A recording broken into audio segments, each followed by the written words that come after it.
Hello, everybody. Welcome to the live stream.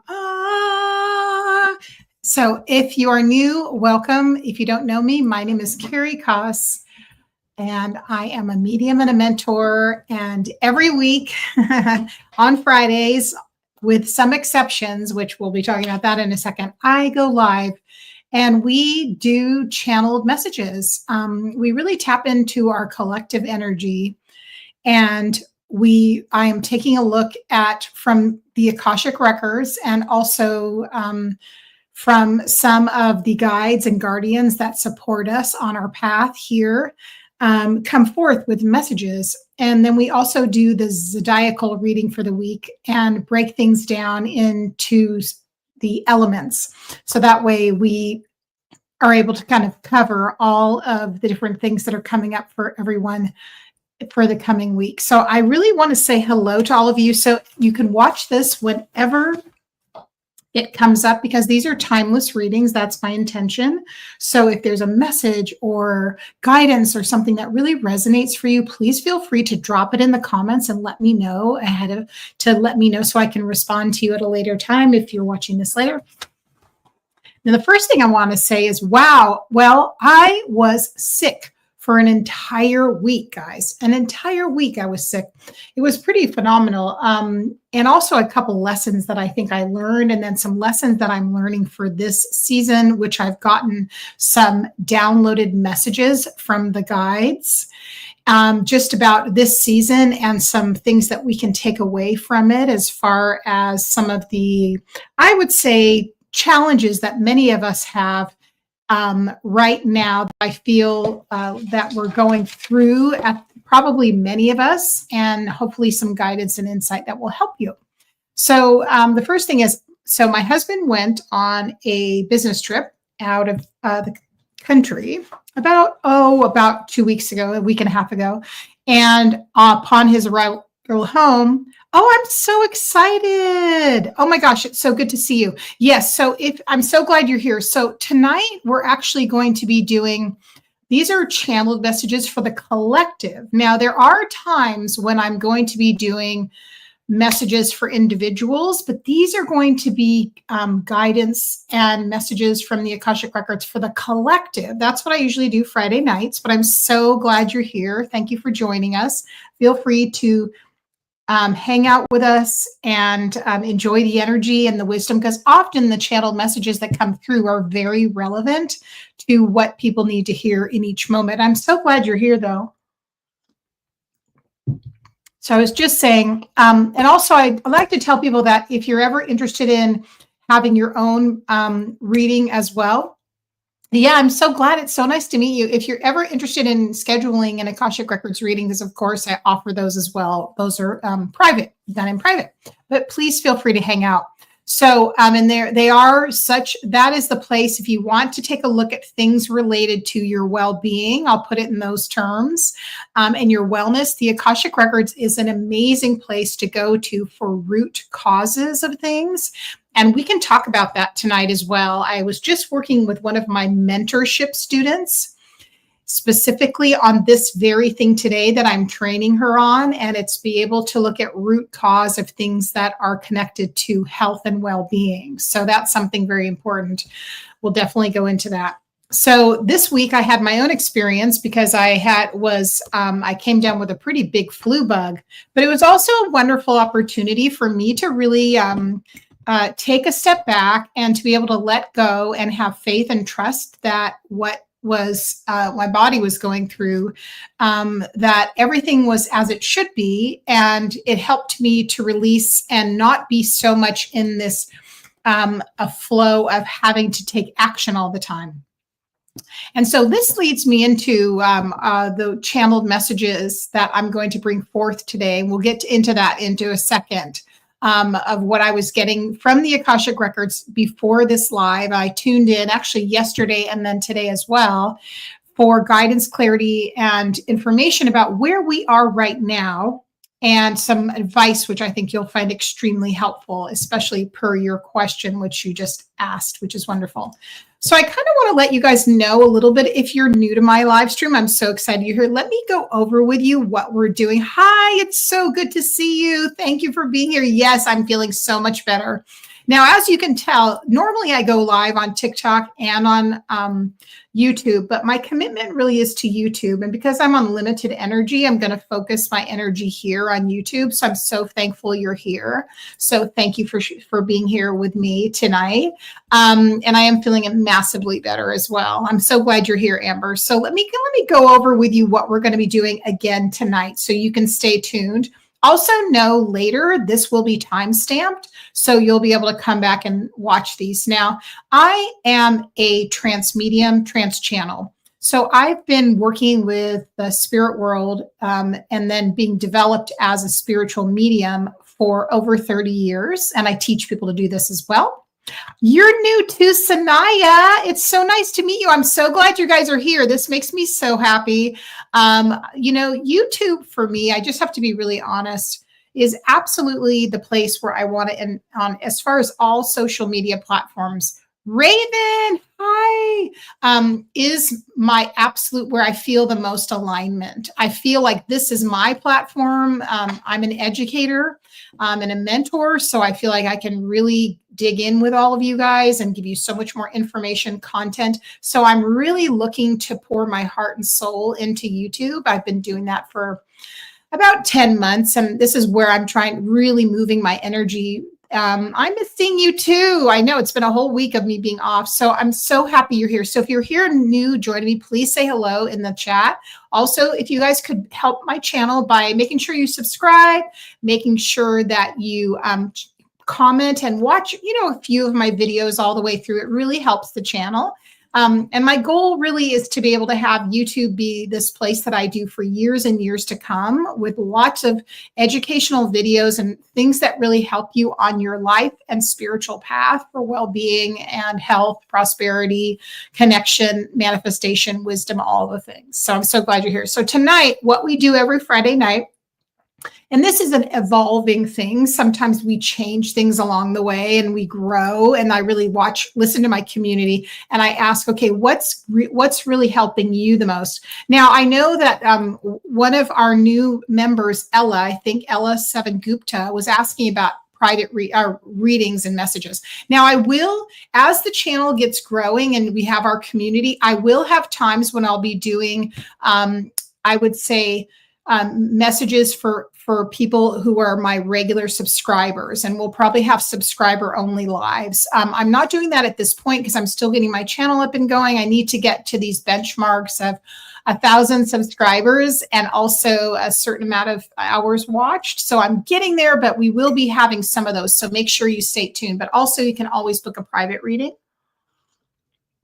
So tonight, what I do as a trance channel is I connect every Friday with a goddess. Okay. And that's typically what we have. Sometimes we have one of the gods come through, one of the spirits come through. Sometimes we have the archangels come through, but every week we have one goddess who really comes through. And that's what you're seeing right here at the top, to bring us wisdom, insight, support, comfort, and messages. That's what you're getting here. That's the first thing we do every week. And we'll talk about what we had last week. Next, we have the Akashic Records messages. Now, this is not always what I do, but I've already channeled the Akashic Records message for tonight. And I did this in 2 parts because my guides told me that they gave me a message yesterday, and this will be a video that I upload probably tomorrow. I know, I'm so excited. And I'm going to be uploading that new reading tomorrow, which is on the deeper channeled messages, that message that I received in the Akashic Records, which I think you'll find very helpful. So that's the first thing. I've got that down. Then we're going to be going into, I think we'll do zodiac readings, and those will be in the elements. So I read it in groups. So I read together the air signs, I read together the water signs, I read together the fire sign and the earth signs. I know, I'm so excited you guys are here. So that's what we do. And then we always end with an ancestor message. Now, every now and then I am a medium, so I do bring through an ancestor, sometimes one person's loved one from the spirit world and a message, and I make sure to get validation and evidence from that ancestor, but sometimes it's more of a collective ancestor message. So this evening on these nights, we're really reading more for the collective. Right. But again, once we get my private, I would say the subscriber, which will be coming hopefully in the next couple months. And then we'll have our subscriber only lives, which I'm very excited about doing. I've been talking about that for a long time. Okay. So here's what we're going to start with. We're going to start with the goddess message. I just want to talk about, and some of you who were here 2 weeks ago will remember this. 2 weeks ago, when we channeled the goddess, the goddess that came through was the goddess Kuan Yin. And many of you really resonated with that. You know, Kuan Yin is a beautiful goddess from China. And she specifically is really known for quite a few things, but she really helps you with self-love and mercy. And my sense of why, and every time exactly, compassion has been so loud lately. Exactly. And that's what I feel like she's here to tell us, is like, I am here. You can invite me in. I can be beside you in some of your most difficult moments. And so that's what we really want to recognize, that Kuan Yin, like many of these goddesses, are here for different things that we need. Now, goddesses are multidimensional. They don't always have just one aspect to them. So, and for each person, each goddess comes through in a slightly different way. Some people can say some goddesses or gods, I should say. Hi, Michael. It's good to see you. They are very, like, they come through in the same way for a lot of people in the same way. But then a lot of the time they have different aspects that they'll come through. So now I'd love to know in the chat, for those of you who have possibly worked with any, hello, Tammy. It's so good to see you. If you've worked with any goddesses, if you could put it in the chat, and then I'm going to put this on the screen, and let me know if you've worked with goddesses and who you've worked with, and maybe a little bit about your experience, and we can talk about that. And then what we're going to do is we're going to thank Kuan Yin for being this wonderful mentor goddess for us. And we're going to see we're going to open up our energy and say what goddess is coming forth for our highest good. This is something you can do yourself as well. And then I'm having them Magdalene. So Sanaya is saying she's working with Magdalene. Now that's very significant for me, which makes me feel so good because I'm a Magdalene Rose priestess. I'm going to probably make some more videos about that so I can talk in depth about that. So we have Raven is saying Hecate, Lilith, and Isis. I love that so much. I work a lot with especially Hecate and Isis. Hecate is very much like my patron goddess, deity. So I'm excited to work with Lilith. I work with sometimes. She comes through a lot when I do session work for other clients. And then Isis as well is always like a big, strong thing. In fact, I have a membership called Goddess Rising, where we definitely work on, if you're on your ascension path, if you feel connected to like earth-based spiritual practices and you want to have your own experience learning and being in a safe, supportive community, we bring through a different goddess every month. We learn about her. We have a theme every month, and it's always based on things to do with our own healing, growth, development, ascension. and evolution. So it's pretty special. And we have education around that to help you in your development as well. So pretty special. All right, so we have some wonderful goddesses coming through. All right, so what I'm going to do, I'm going to take a sip of hot chocolate, and then I'm going to tune in and see which goddess is coming forth, okay? And then we'll probably do a reading. I'm not sure, I say this almost every time, I'm going to do trance mediumship, which means I'm channeling her through my vessel just because I'm still in recovery from being sick, but we'll definitely channel a message. So just a second. Okay, I'm going to open up and see who we're getting. Now, sometimes I have to tell you, we have a God come through. So we have God, goddess come through, and Raven's like, I'm getting the chills. It's going to be a good one. Well, I kind of feel that's going to be a surprise. Okay. And then what I usually do, because again, I like to do as much education as possible, I am going to see if there's education involved. I will bring out the books I have. I don't have every book about every single god, goddess, certainly, but I will see who's here. Okay, so give me a second and I'll be right with you. All right, drum roll.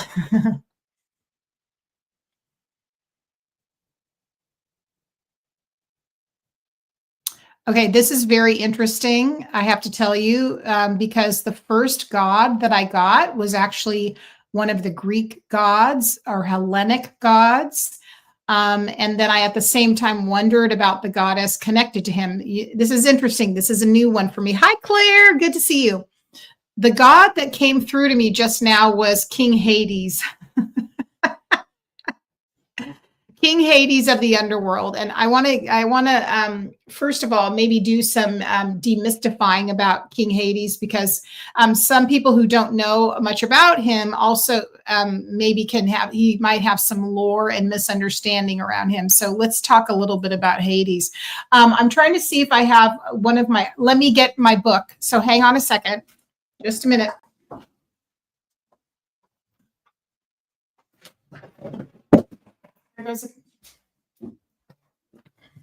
Just dropped one of my candles. Good thing it's not breakable. Okay, so I know we keep it exciting here. Okay, so Amber is saying keeping it exciting. All right, so I think what I might do tonight, again, because I'm not feeling 100% in my physical being, I'm going to be using the dowsing rods. So if you guys haven't been here on any of the evenings, I don't do this. Hi, Ash. So if you guys haven't been here when I've done this before, let me go through and explain, okay, what we're doing. So I just want to tell you, I do open up my field for the being that, or the entity that's here for our highest good. And we only bring ones through that are going to be supportive of our growth, development, understanding. And I have to say, this does make sense.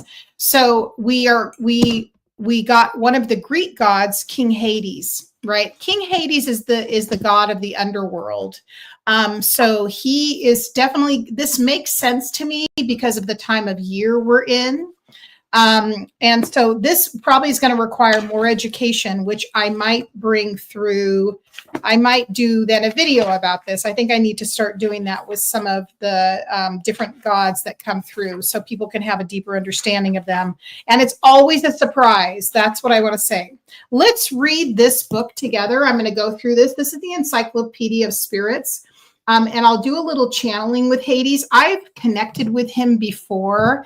I find him to be, how I would say, very strong, but also here's what we have to understand. Some of what we would call the gods and goddesses that are connected with things like death, transformation, and shadow, they help us in so many ways to face things that we find that are blocked within us. Yay, Allie! I know, right? Exactly. So that's what I want to say. None of these gods should be feared.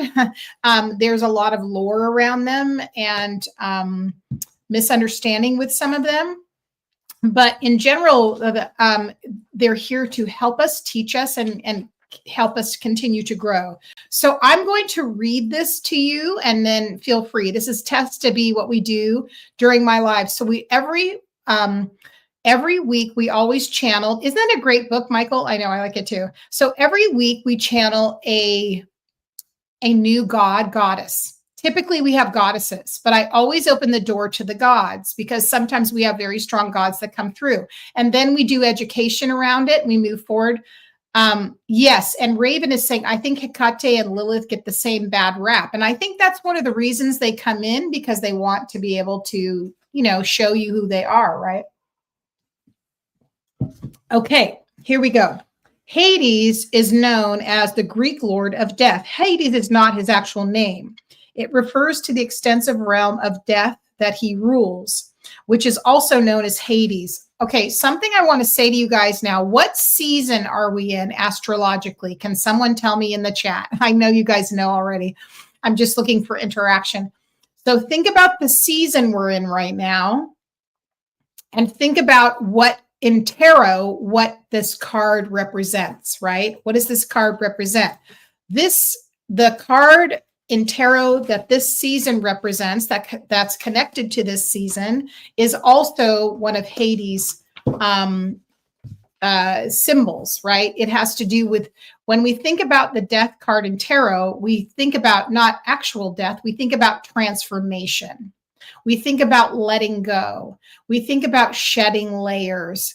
We think about transformation. We think about moving from one thing that doesn't fill us up into something that does. So when we have these sort of representatives in the spirit world that come forth, they're really coming forth to help us face our shadow, to help us let go of our fears, the darkness that might exist in or around us, and the things that we are, should be taking a look at, which provides depth, meaning, authenticity. And many of us, especially living in the more Western culture, we don't deal with these topics in our culture, right? In most older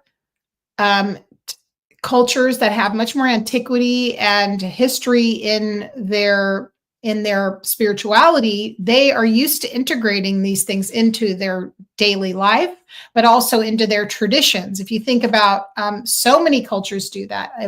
All Asian cultures do that. The Celts do that. Certainly the Norse do that. And also the Greeks did that. This is part of what Hades is coming forth. Okay. So if you think about where are we at right now, we're in this time of year, we are in Scorpio. Scorpio is the card, it's the deep, dark dive. Ending cycles for sure. People want light without shadow, but you have to have the duality. That's exactly right. That's exactly right. Okay, so here we go. Hades is the original he who must not be named, which is like Harry Potter. He's also the one who must not be seen. Not only did people not articulate his true name, instead referring to him by euphemisms, they try to avoid looking at him too. When addressing Hades or giving him an offering, it's traditional to avert one's eyes. Eye contact is definitely not recommended. Okay. Here's what I want to say. He was definitely traditionally honored during funeral rituals, but as befitting as a deity whose name people are afraid to utter, Hades was not otherwise often invoked. He is, however, a spirit of justice and was traditionally requested to avenge crimes against the deceased, especially dishonor or defamation.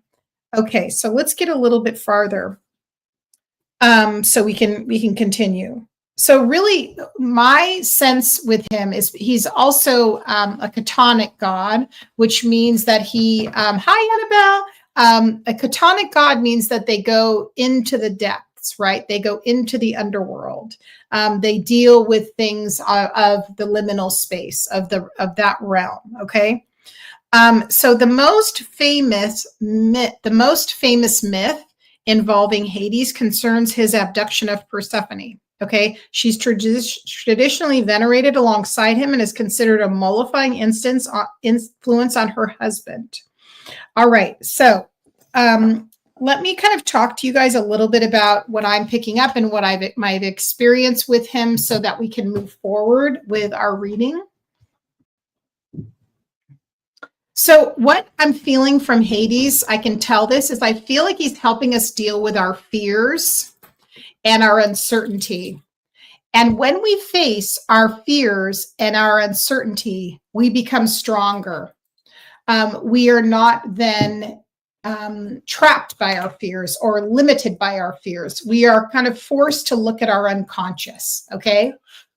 So I'm going to be using these rods, and feel free to put questions in the chat for him. This is what we like to do. Now, if you haven't seen these before, I think most of you have. What we do with these are already programmed. I already use these all the time. So I have a way that I communicate with spirits and entities with these, getting messages for our highest good. And so what they're going to do is we're going to be communicating specifically with the spirit we're talking to, which in this case it's Hades. And so I hope you guys learned something. If this feels new or maybe unfamiliar, it's okay. I think you'll probably be pleasantly surprised about how powerful and helpful this is. Okay, so first of all, I just want to make sure I'm talking specifically, I'm feeling like I'm speaking to Hades. So Hades, if this is you and only you, I just want to let you know I have these rods here to communicate with you so everybody can see it. So what I like to say is for the rods, they go internally for yes and externally for no. Okay, so let me know, is this you, Hades? So in for yes and then out for no. So yes, okay. And one thing I'm hearing him say is, pardon me for intruding. I feel as though I'm here to communicate or holler at you, he's saying in jest. One thing, I think he does have kind of a good sense of humor. He has like a dry sense of humor. And he's saying, you know, one of the things he wants to mention to all of you is that he's saying that many of you exaggerate your fears and that you are not having a lot of patience with yourself, and your impatience with yourself has disastrous consequences, which means that it puts you in a position of fear and making quick decisions that aren't always for your highest good. That's what I'm hearing. Can you confirm that if that's what you just said to me, please, for in for yes, out for no? Okay. All right. So very good. So patience is what he's mentioning, that he wants you all to have with yourself. He's also saying, you know, the winter is a long time, that it's dark where you are for a very long time, but darkness leads us to look within for the light that's within us. Is that right? Yes. So, and he's saying, so now is a time, because you will not be creating as much as you normally do if you're living in the Northern Hemisphere. And it's a time to have a lot of patience with yourself and to use this time wisely in order for you to learn as much as you can about who you are and possibly where you limit yourself. Is that what I'm hearing? Yes. Okay. So patience, looking at the shadow, right? And then did you have anything you wanted to speak about as far as the term of death and rebirth? Yes. Okay. That's what I'm hearing. He's really saying not to be afraid of letting things go, letting things die. Looks like Hades wants to look at our shadows. Yes, I think you're absolutely right. And isn't that wonderful? I mean, that's what why, think about it. We have the term Hades, which looks to be, if you don't know him, frightening, right? But if you think about your own shadow, we feel as though if we run away from what's within us, we are only running away from ourselves. So the more we face it is when we can then have light come through. So that's the thing I'm really getting for him. So having patience is his biggest thing. Enjoying the process of looking within, not being afraid of it. And also having symbols, this is what I'm hearing, representing things passing away.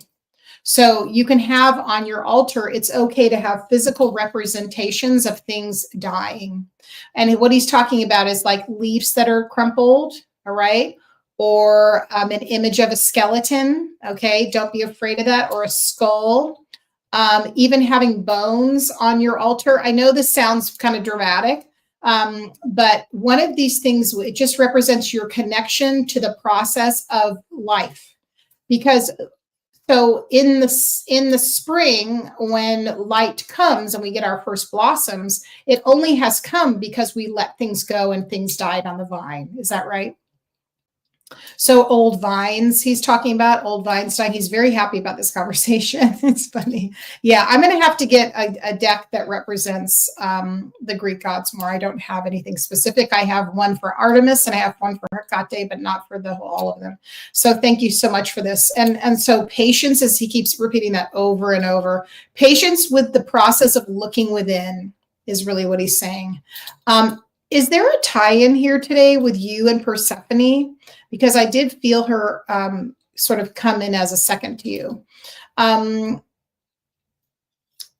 you feel as though you're misrepresented in your relationship with her? Mm-hmm. So one of the things she's really saying to me specifically is that, I see your questions. This is amazing. Thanks, you guys. So one of the things he's really saying to me about the journey with Persephone is that was misrepresented, that she came on her own volition to be able to learn about herself. And she too sort of had this fear of looking at shadow. That's what I'm hearing. And that she also had to learn patience. And everybody felt, at first she's so like she's a maiden. How can she do this? She has no experience. And that's what we do to ourselves. We limit ourselves thinking that we aren't strong enough. We're not going to be able to do it. And then we'll never come back if we start to look at it. And that's just simply not true. That's an evolution, is really what he's saying. Yes, he's really active here, isn't he? So here's a question from our chat. What does the underworld know about patience that the living forget? What a beautiful question. What does the underworld know about patience that the living forget? Okay, let's hear what you have to say. He's probably going to tell me this. He said that is okay to wait for things to happen. It is okay to have things take a long time. The things that specifically are needed for you to capture and understand, that you put everything in a time, in a label, and you look at a clock, and so you try to measure things based on time. He said he's saying that's ridiculous. He's a little salty. He said that's just ridiculous, that something takes as long as it takes. And then when it's done, it's done. So having the perspective of timelessness really seems like it's tied into patience. That's a great question. And then Amber says, makes me want to listen to Hades Town, Our Lady of the Underground. Oh, I don't know what that is, but I'm here for it. I love that. If you have any links to that, you can put it in the chat. I know that's a lot to ask, but so I love what he said about patience. Learning patience gets you out of this zone of having to have things happen in a certain amount of time.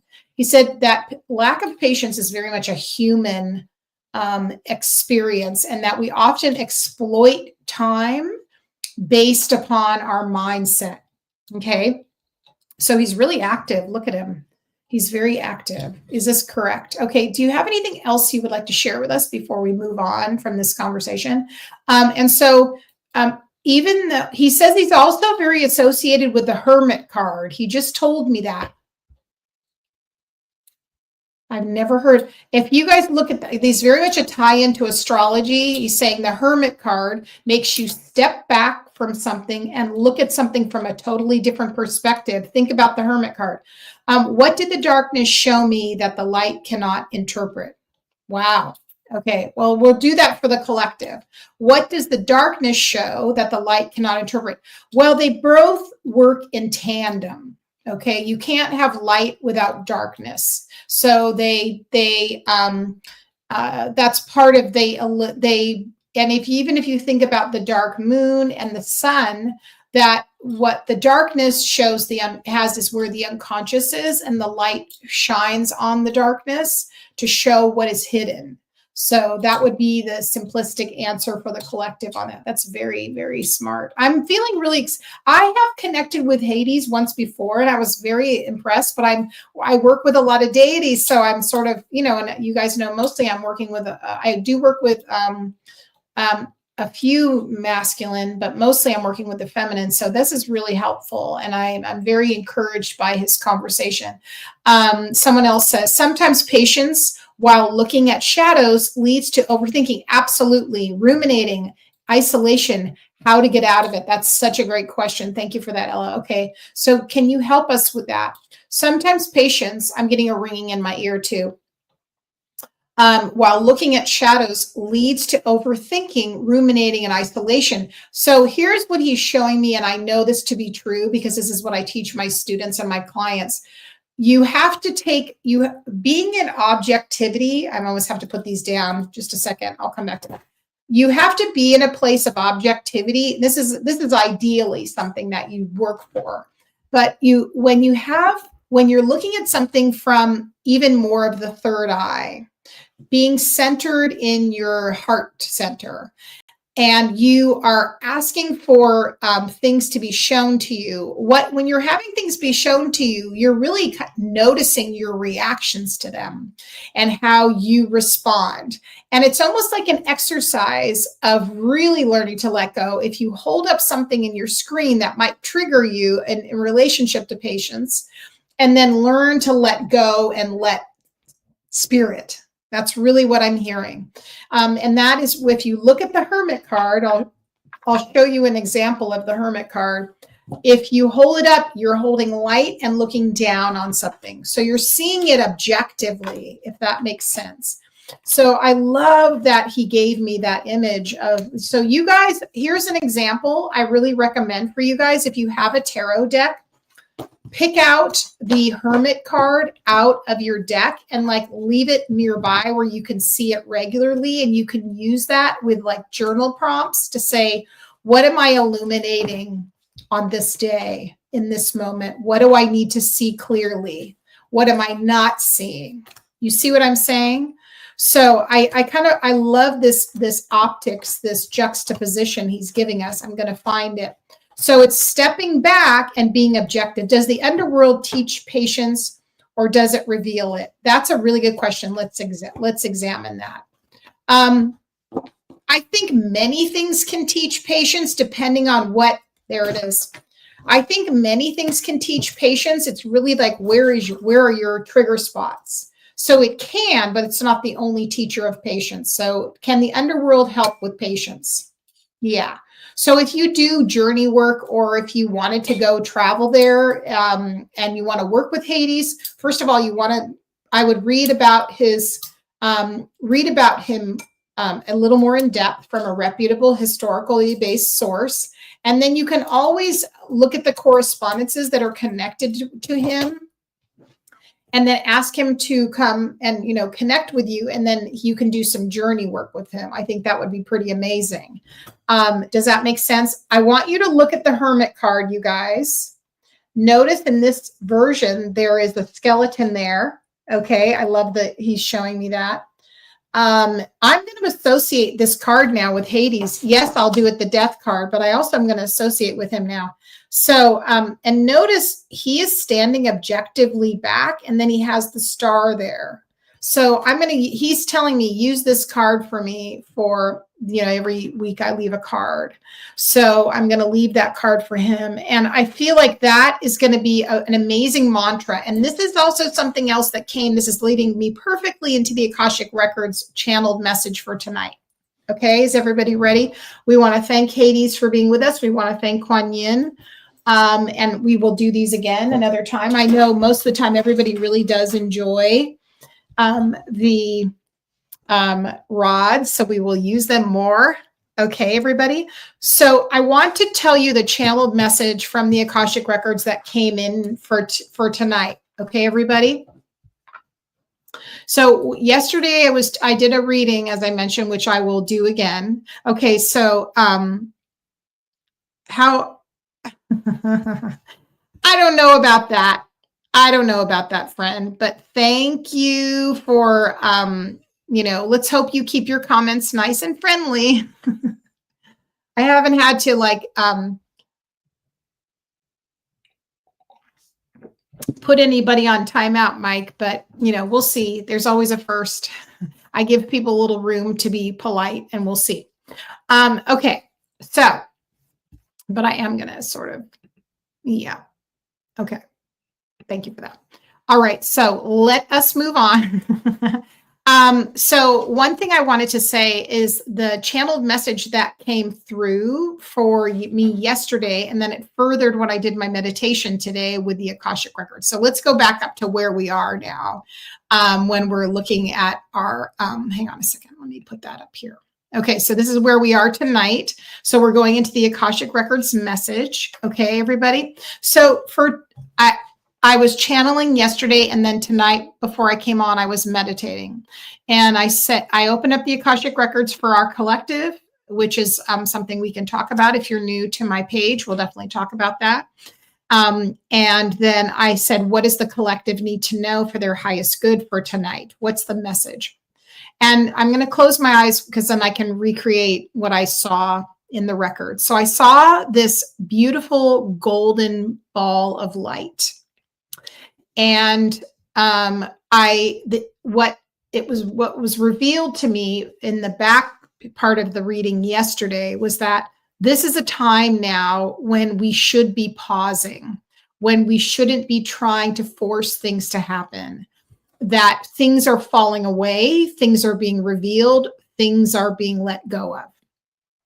And I know many of you feel that in our world. And I know many of you feel that in, politically in our country, in the US and abroad, there's so much turmoil and so much discussion and so much discord, right? And so being a person myself, and the way I am as a teacher, is that I don't shy away from things in the world, but I learn how to respond to it in a way that can be helpful to humanity, being most aligned to my authentic self and shining light and support.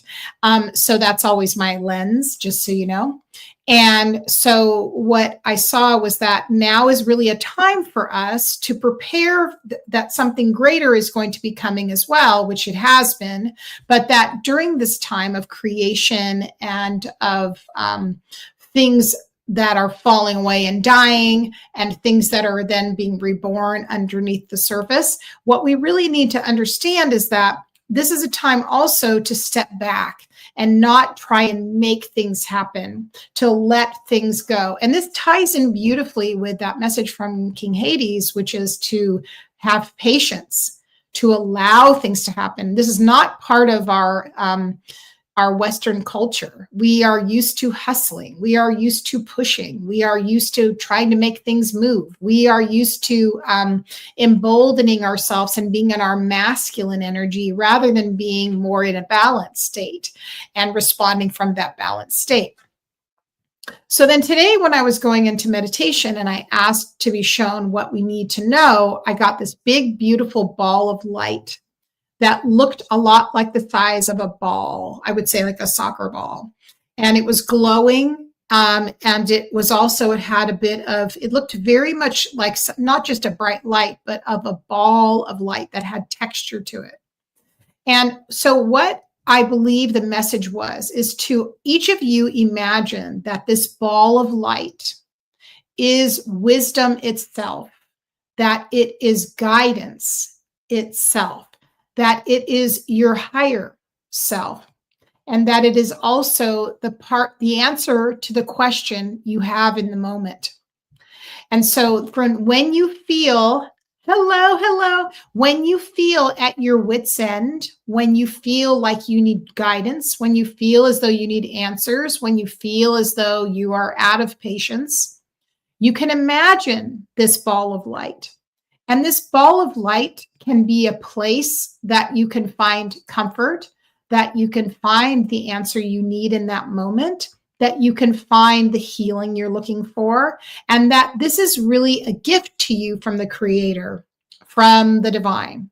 And so each of you can put that into your creation space, into your inner temple space, into your sacred space, that you have this beautiful ball of light, this ball of wisdom, and it's just almost as close as it can be a physical expression of what it is you desire. Because all of us are looking for that inner guidance system. All of us are trying to tap into it on a regular basis.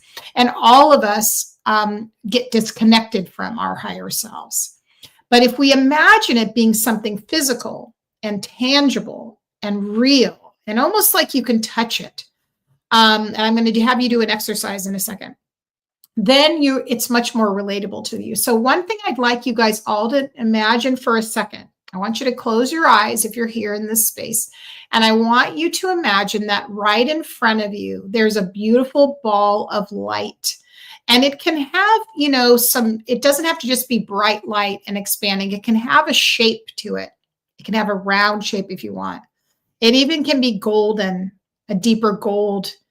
And I want you to now, just with your hands, as you're imagining that light, whether you see it or not, you're bringing your hands in around that light, and you can actually feel where it begins. Okay, I want you to just imagine you can feel the edges of it with the palms of your hands, your hand chakras, and that you can feel this wisdom and this light that's shining. So take a second now, take a breath, release your expectations. Imagine yourself grounded to the center of the earth from the base of your spine, and inviting that golden light to just come in right in front of you. And that light holds the light of your higher self in the divine. Okay. And so right now, what I'd like you to do is you're feeling that, just feeling that sense. I want you to ask that light a question. I would like you to ask it the question you're most wanting some clarity on. Now, let's just dissolve it if it has to do with a relationship. Okay, for the moment. Get used to having it just be a straight advice for you. But what do I need to know today? What message is for my highest good? How can I be more centered? How can I have more patience? Those type of questions for self. Okay, so take a moment and do that. And once you've had that experience, I want you to then put in the comments what you received as your message, and it might just be a sensation. And let me know in the comments if you felt it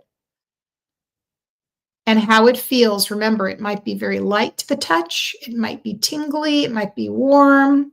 Just give it a moment. And then when you're ready, let me know.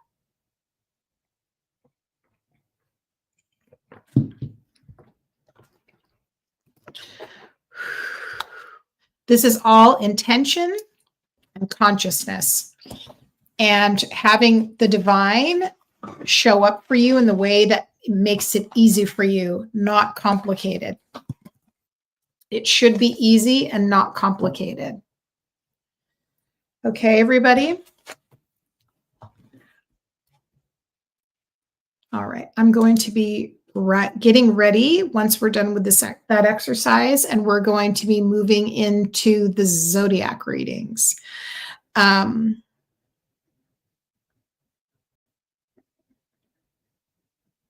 right. So one of the things I was feeling is I almost felt with mine that it had like a spring back to it. It kind of pushed back against me. That's something I could really feel when I did that exercise. Okay, and if you're watching this on the replay, you can do this exercise with us and try it and let me know what you think. Okay? All right, everybody. You got warm and tingly, and the response was to go to bed. Yeah, isn't it nice when it's just straightforward and practical? That's what I love. Oozing energy in mine. I love that. Amazing, Ella. I'm so glad you're here, Ella. Let me know, everybody, what that was like. So you're bringing that wisdom from the higher planes to you in your everyday life. And you can even imagine that that ball is with you all the time. And if you're needing to tap into it, you can just do it by your attention. It's very briefly, very easily. Okay, everybody? Oh, I love this. Miss Undefined 8 said, it said being patient will bring in what I desire. Absolutely. Absolutely. I've had the goddess Isis tell me that in very stern terms a couple years ago. So I know what that message is like. That's amazing. Beautiful. And I want to say that's how easy doing divination is. It doesn't have to be complicated. It should be something that you can solidly do in your everyday life, and you can tap in when you need to connect. That's how easy it should be to connect with spirit. You just set the intention of what you're wanting for the highest good and the message you're needing, and then you get it. That's how simple it is. That's my whole way of teaching my students and my clients. Okay, very good. You keep sharing those things. Okay, let us move into, friends, our next reading. Okay, who is ready for the zodiac readings? I know I am. I always love these. I love them all. You know, that's the truth. Okay. Thank you guys for all of you who shared, and I'll keep putting those up on the screen when we see them. Okay, Michael says, warmth to the face, and you got a number. Ooh, I like it. Fantastic. Do you know what the number means in numerology? Is it something significant? Hi there, Sweet Tooth Fairy. We're actually doing collective. Thank you for being here. I'm so glad you're here. And I was telling everybody, these are collective readings, so I really hope that you get some guidance, inspiration, and clarity from these readings. I think also, Sweet Fairy, we've been on for about 50 minutes. Please go back and watch the replay of this, because there were some amazing messages that came through, and I think you'll find that very helpful. Every time I go live for the live stream, I always ask Spirit to bring through what messages the collective needs for their highest good. And so in this case, hopefully this also helps you too. And I'm so glad you're here. I'm so glad you're here. Thank you for being here.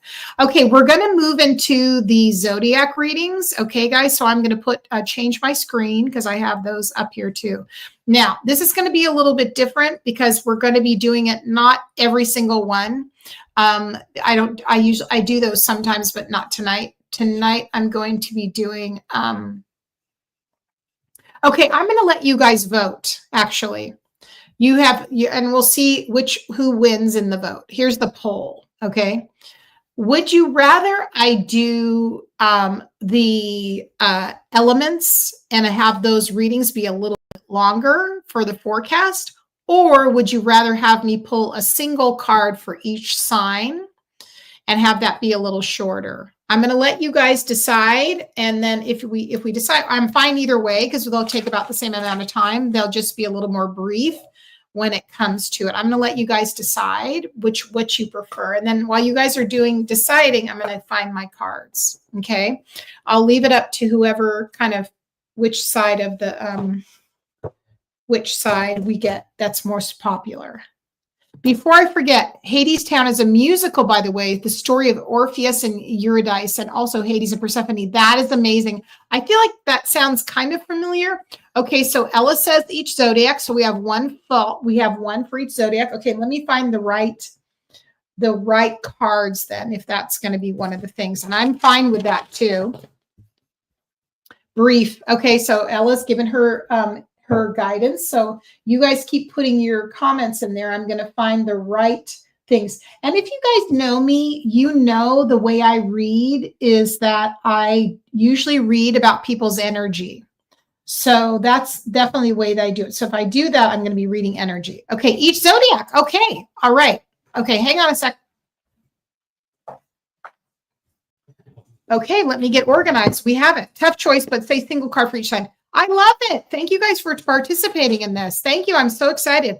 Okay, I have an idea. It's going to be definitely my style because you guys know me. It's going to be energy reading and tarot at the same time because you know me. I'm always about the healing and the empowerment.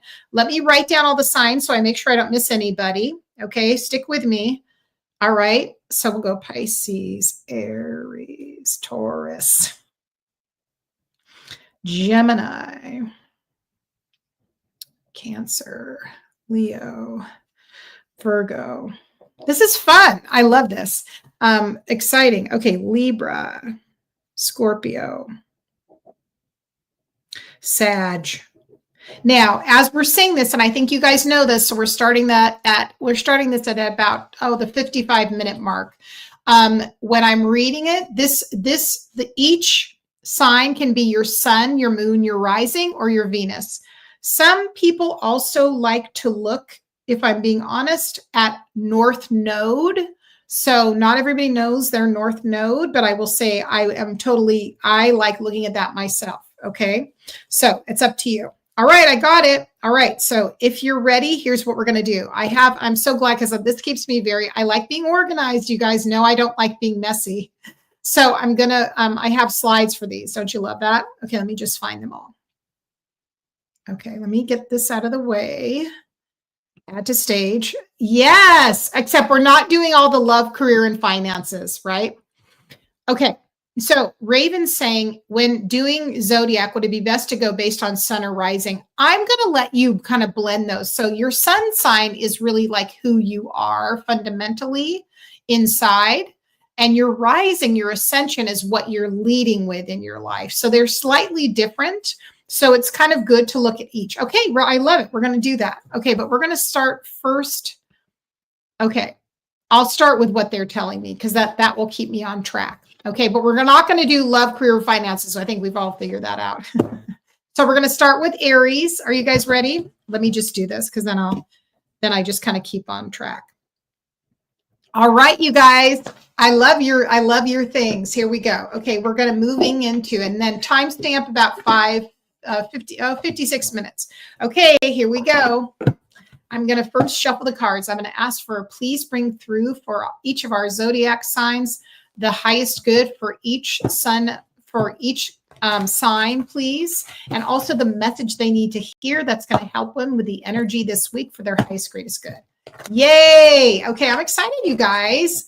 Thank you guys for the comments. Also, if you're new, make sure that you are following me, that you're subscribing, that you guys try to watch one video in its entirety this week. And no, I'm also, if you can get on my email list, I'm going to be releasing, I'll probably put it on the channel too, but I'm going to be releasing my, let's see, I know I have the words. I got the words. Oh, my Black Friday, I have very special offers for my email list. So make sure that if you don't know how to get there, you can grab my free meditation. If you sign up for that, you're on my email list. Or if you're just interested, just say, I am. And then you might leave me a message with your email. But we'll talk about that in a second. Okay, so we're going to start with Aries. Okay, what does Aries need to know this week?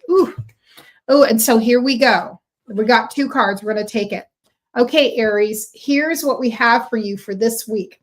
We're getting here the sign of moving on and choosing wisely. So one of the things I want to say, especially for my sign of Aries, okay, Aries tend to not have a lot of patience. And why is that? Because they're the beginning of the zodiac cycle connected with spring in the Northern Hemisphere. So they often have the least patience. And they want to get things done immediately. The problem is they often miss details, which are really important. So make sure that you're taking time this week to really listen and to use that patience meter that we talked about to refer to what Hades said about the hermit, to having that perspective, that guidance, that insight, so that you can know which destination to travel to. Don't act on your first impulse. That's what I'm hearing for Aries. Do you know what I mean? So try and be as mindful as you can. Okay, I'm going to pull you a couple tarot too. You know, I can't just do. I'll pull you two tarot and we'll get the final message. So collaborating with others is coming up in the star card in reverse. This means you're not quite ready to move on from something. You're not quite ready to like totally let go. So be where you are right now. So this could be related to work. If you're just needing to let the cycle complete in your workspace, Aries, and learn the lessons and just embrace that change. Okay. So I kind of like that for you. I do. All right. Now, how did you guys like that? That's a good little system. Here we go to Taurus. This is super fun. Okay. This will be our new thing, you guys, because that way everybody can kind of get something out of it. All right. Let's just move this one comment. Oh, there we go. All right. So hello to all my bulls out there, all my Taurus. Here we go. Sun, moon, rising. What do you need to hear? What do you need to know? I'm pulling two cards for you. You are getting the card of light. So this is the sun card, but then you're also getting the material and spiritual prosperity in the reverse. Okay. For me, Taurus, this has a little bit to do with not focusing necessarily so much. And this is not easy for Taurus because Taurus is very focused on material creature comforts, physical things in your environment for stability, comfort, validation. This is the time for you to also really look using that light. Again, bringing in the Hermit card from Hades and saying, what this week do I need to focus on? Maybe I'm holding on to something a little too much. I'm being stubborn. I'm not necessarily taking the time to like discover what is it that I need to examine. Maybe there's something I'm holding on to a little too much. And there's a possibility here that it might take you a while to let this thing go. It may not happen overnight, but if you are resonating and connecting with that ball of light, which we went through within the beginning in that exercise, that's going to give you the clarity that you're looking for and the guidance. So if it's hard letting go, and I'm getting a buzzing in my right ear, so that's validation, take that time to understand what's the best choice, right? And letting go is often the best choice here. Okay, let's pull two tarot cards for you, Taurus. Okay. All right, we're getting letting go of conflict because we got the 5 of Wands in reverse. So I would say that's a pause on conflict. If you're not quite ready to move on, we have a lot of patience being demonstrated with the Page of Swords. So the Page of Swords is really, she is at that beginning point on her journey, on her path, not at the very start, but maybe it could be professionally or in a situation where you're learning something new. But she's also looking back over her shoulder and she's paying attention to the mistakes she's made in the past that didn't work, and she's learning from them. So, but with the 5 of Wands, when it's in reverse, it's also showing a holding pattern of stirring underneath of things that might be complicated, difficult, and challenging. So know that in your process, again, going back to our Hermit card for Hades, you might need to, Taurus, do some self-examination in regards to maybe some of the ways that you let your energy leak. That's what I'm hearing. And that you don't always use your time wisely. And that is keeping you in a stuck mode. So Taurus, you want to take a look at that for the energy this week. All right. I really like that too. Okay, let's move on to Gemini. Where are my Geminis at? So Gemini, Sun, Moon, Rising. If this is you, let me know. What do we need to hear? What do we need to know for this week? It could also be your Venus. Okay, how you communicate. What are your ideas? That's that planet of Mercury. We're in Mercury retrograde. Not always easy. Okay, we're getting the Hierophant and the emotionally withdrawn. Okay, so withdrawal. So that's the 8 of Cups. Okay, Gemini. Hey, my Geminis. Okay, so we have the card of, this is interesting. We have the Hierophant, which is the teacher. It has to do with institutions. This could be related to a job or a commitment that you have or a teacher that you're with. And the 8 of Cups is moving on from something, Gemini. So one thing that could be happening possibly is a place where you have learned a lot or grown or something that you identify with, even maybe it could be an institution. It can often be something you're learning. It can be corporate. It can be something that's more, I would say, grounded in something stable. But I'm getting this thing that there's possibly something that we're needing to look at moving on from. Okay, because the 8 of Cups next to that Hierophant is saying it might be time to move on. So this is definitely a week of reflection for you to see is it the right time to move on. I feel like this could be doesn't feel as emotional to me. It feels more like career or a place that you're very tied into. It could even be a group that you're part of, but it's not serving you as much as you might think. Okay. So that's what I'm hearing. So take a look at that this week and see what you get. Okay, Gemini. Pulling the 2 tarot, we have the 10 of Cups and the Knight of Wands, which is very interesting. 10 of Cups, oh my gosh, Ella, I love that. I'm thinking of moving on from my state job. Wow, so on point. I love that. And you're the Gemini. I love that so much. I'm so glad that's validation. And I'm going to tell you something, because you're at the point of you've reached the limits of the thing that you've done. So you've kind of gotten to where you need to go to, 10 of Cups. And then the Knight of Wands is a brave new world. That's what I'm hearing for Gemini. It's a brave new world. So it very much might be time for you to like start in a new direction, branch off into something brand new. Just have that courage and start something. And you may not know where to plant your feet initially, but with that self-reflection and that introspection, I feel like you're going to get some deeper insight, Gemini. I really love that for you. I can't wait to hear it. You'll have to come back next week and tell us what your reflections are like if you had some time to do that. Fantastic. Okay, this is great. We're moving on to Cancer. Where are my Cancers at? Sun, Moon, Rising, Venus. If you relate to my North Node is in Cancer, I don't always look at this. Hey, Cancer. I love the crab. Yeah. And my sister's a Cancer, you know, I'm here for it. I love it. Okay, guys, so here we go. This is Cancer. I love my Cancers. Okay, my nurturers, my home bearers, and my sensitives. Here we go. All right, this is for Cancer. Let's see what we've got for you this week, friends. Again, what do you need to know? What's for your highest good? All right, friends, we got two big things. Scorpio North Node. Love it.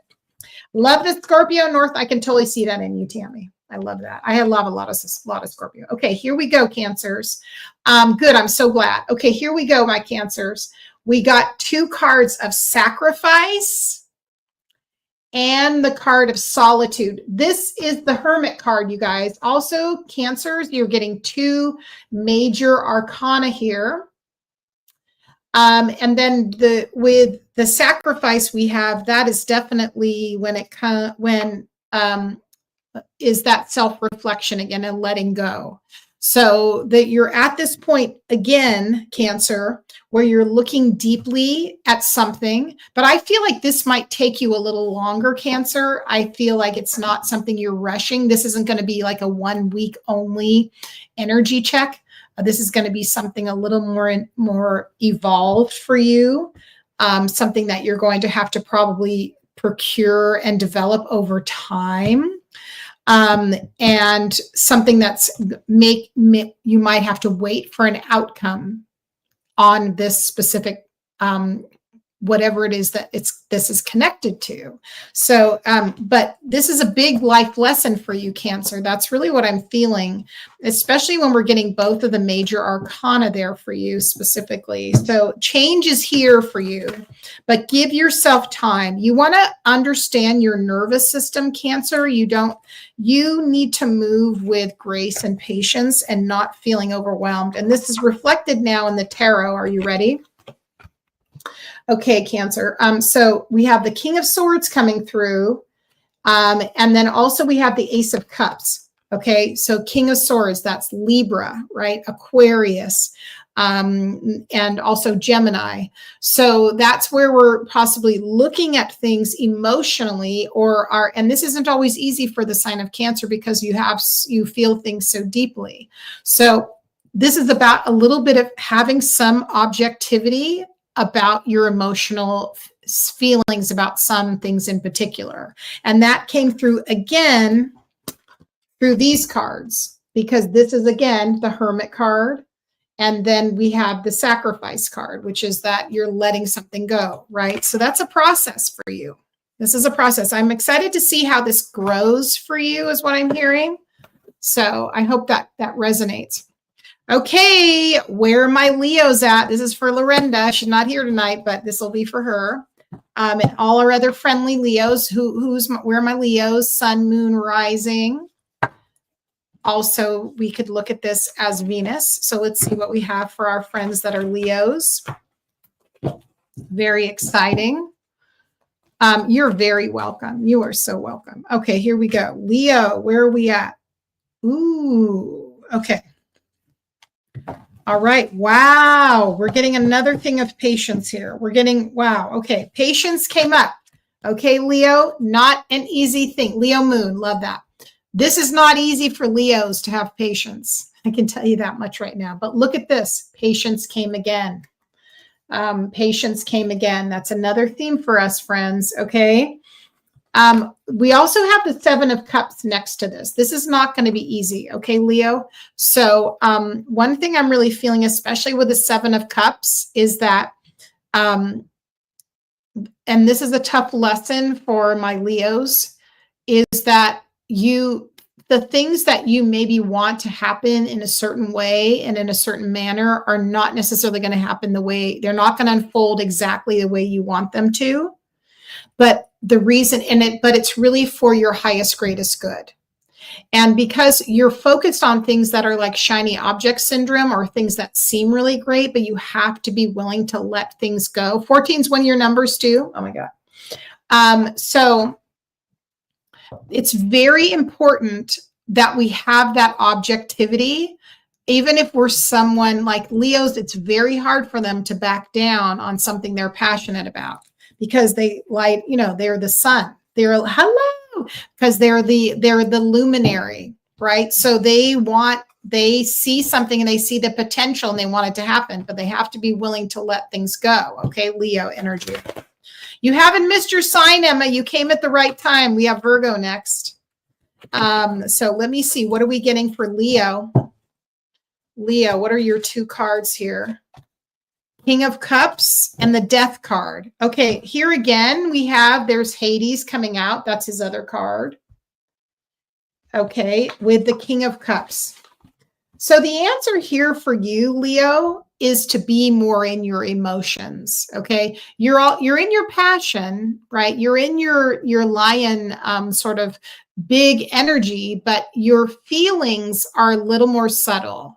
And so being aware of your feelings this week, being aware of how they influence you, but also being aware of possibly how they sway you and even create bias. So think about that and be willing to let things go, because the Death card is the card of letting go. Okay, it's the card of letting go.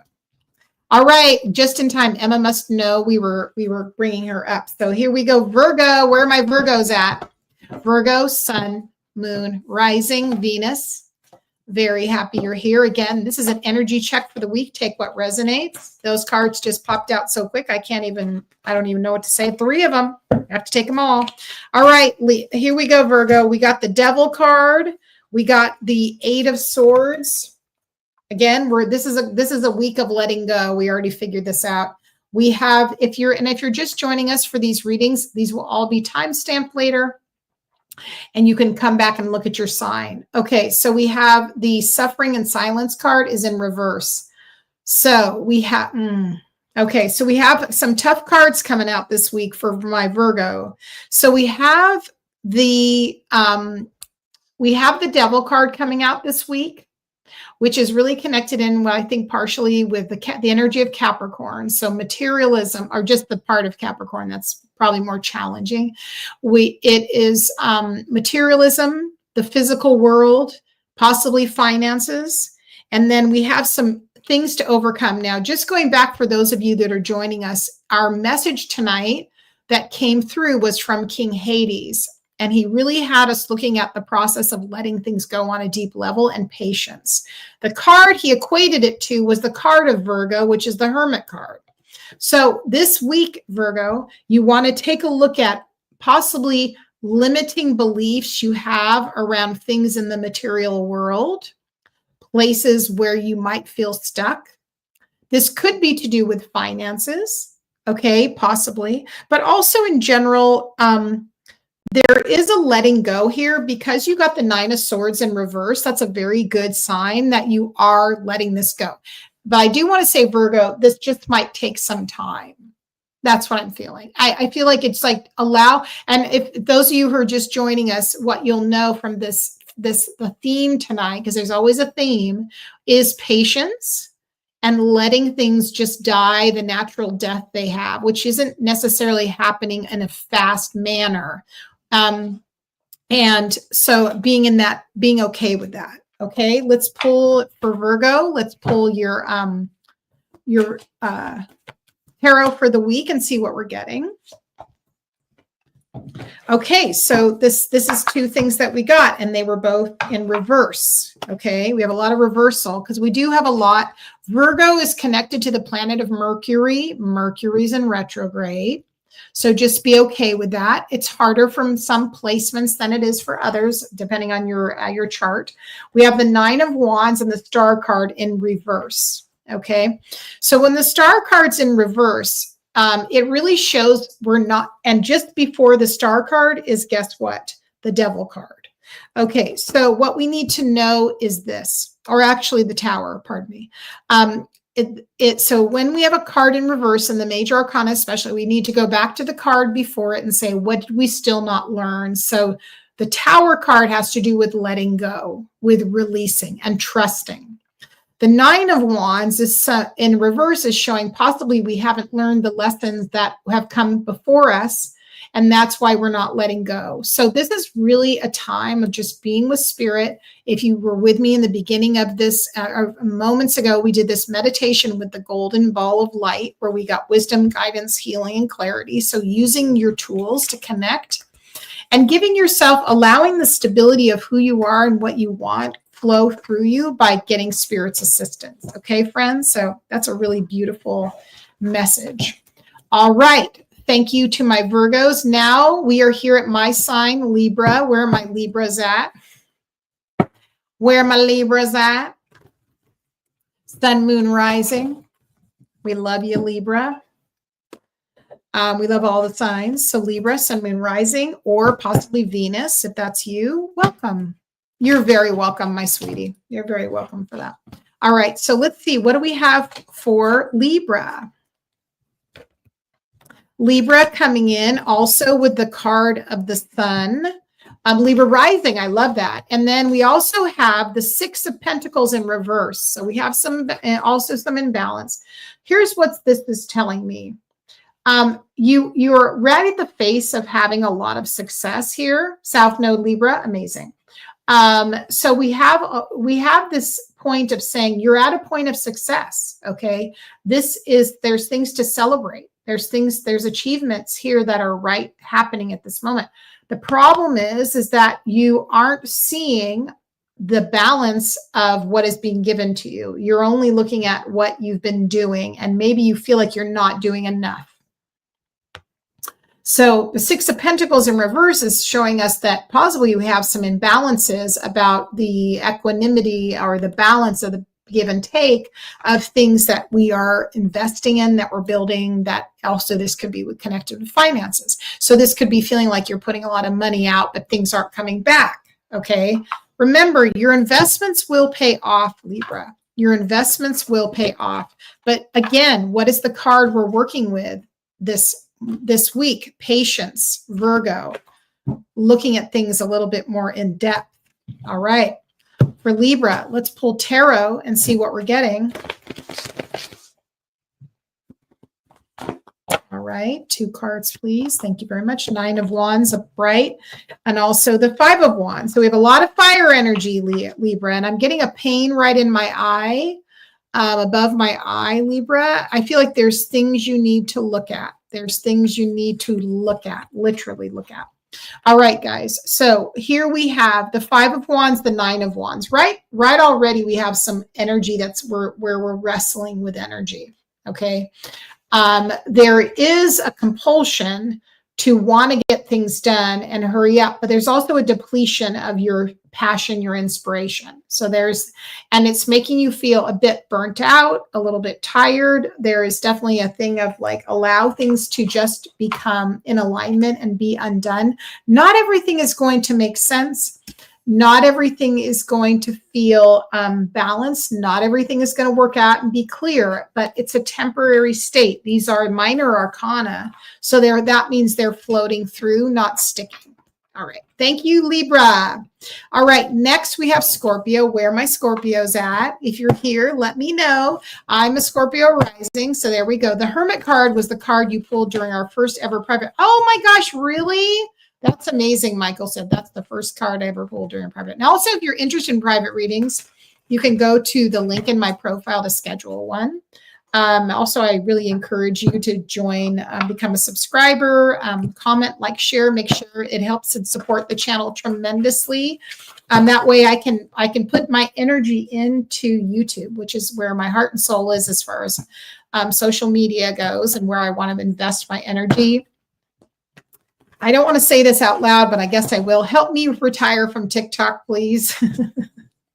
It's my request and my hope.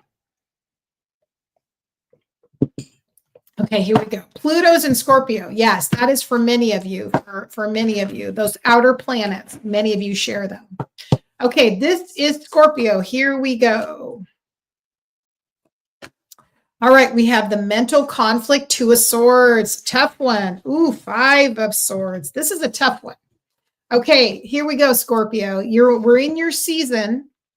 And we've got conflict. Again, going back to this, what's the theme of this week from King Hades? Patience.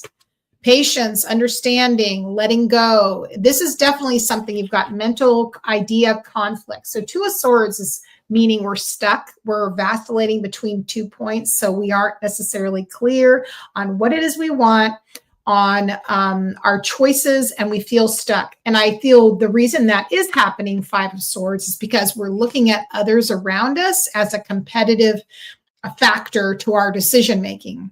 And this is always going to take you off your access point. If you are looking to others to try and look at what choices you should make, you're never going to be coming from a place of being empowered, especially if this is something you're trying to create, manifest, or do. This could be for those of you that are self-employed or starting businesses or starting something, maybe even competition you feel at work.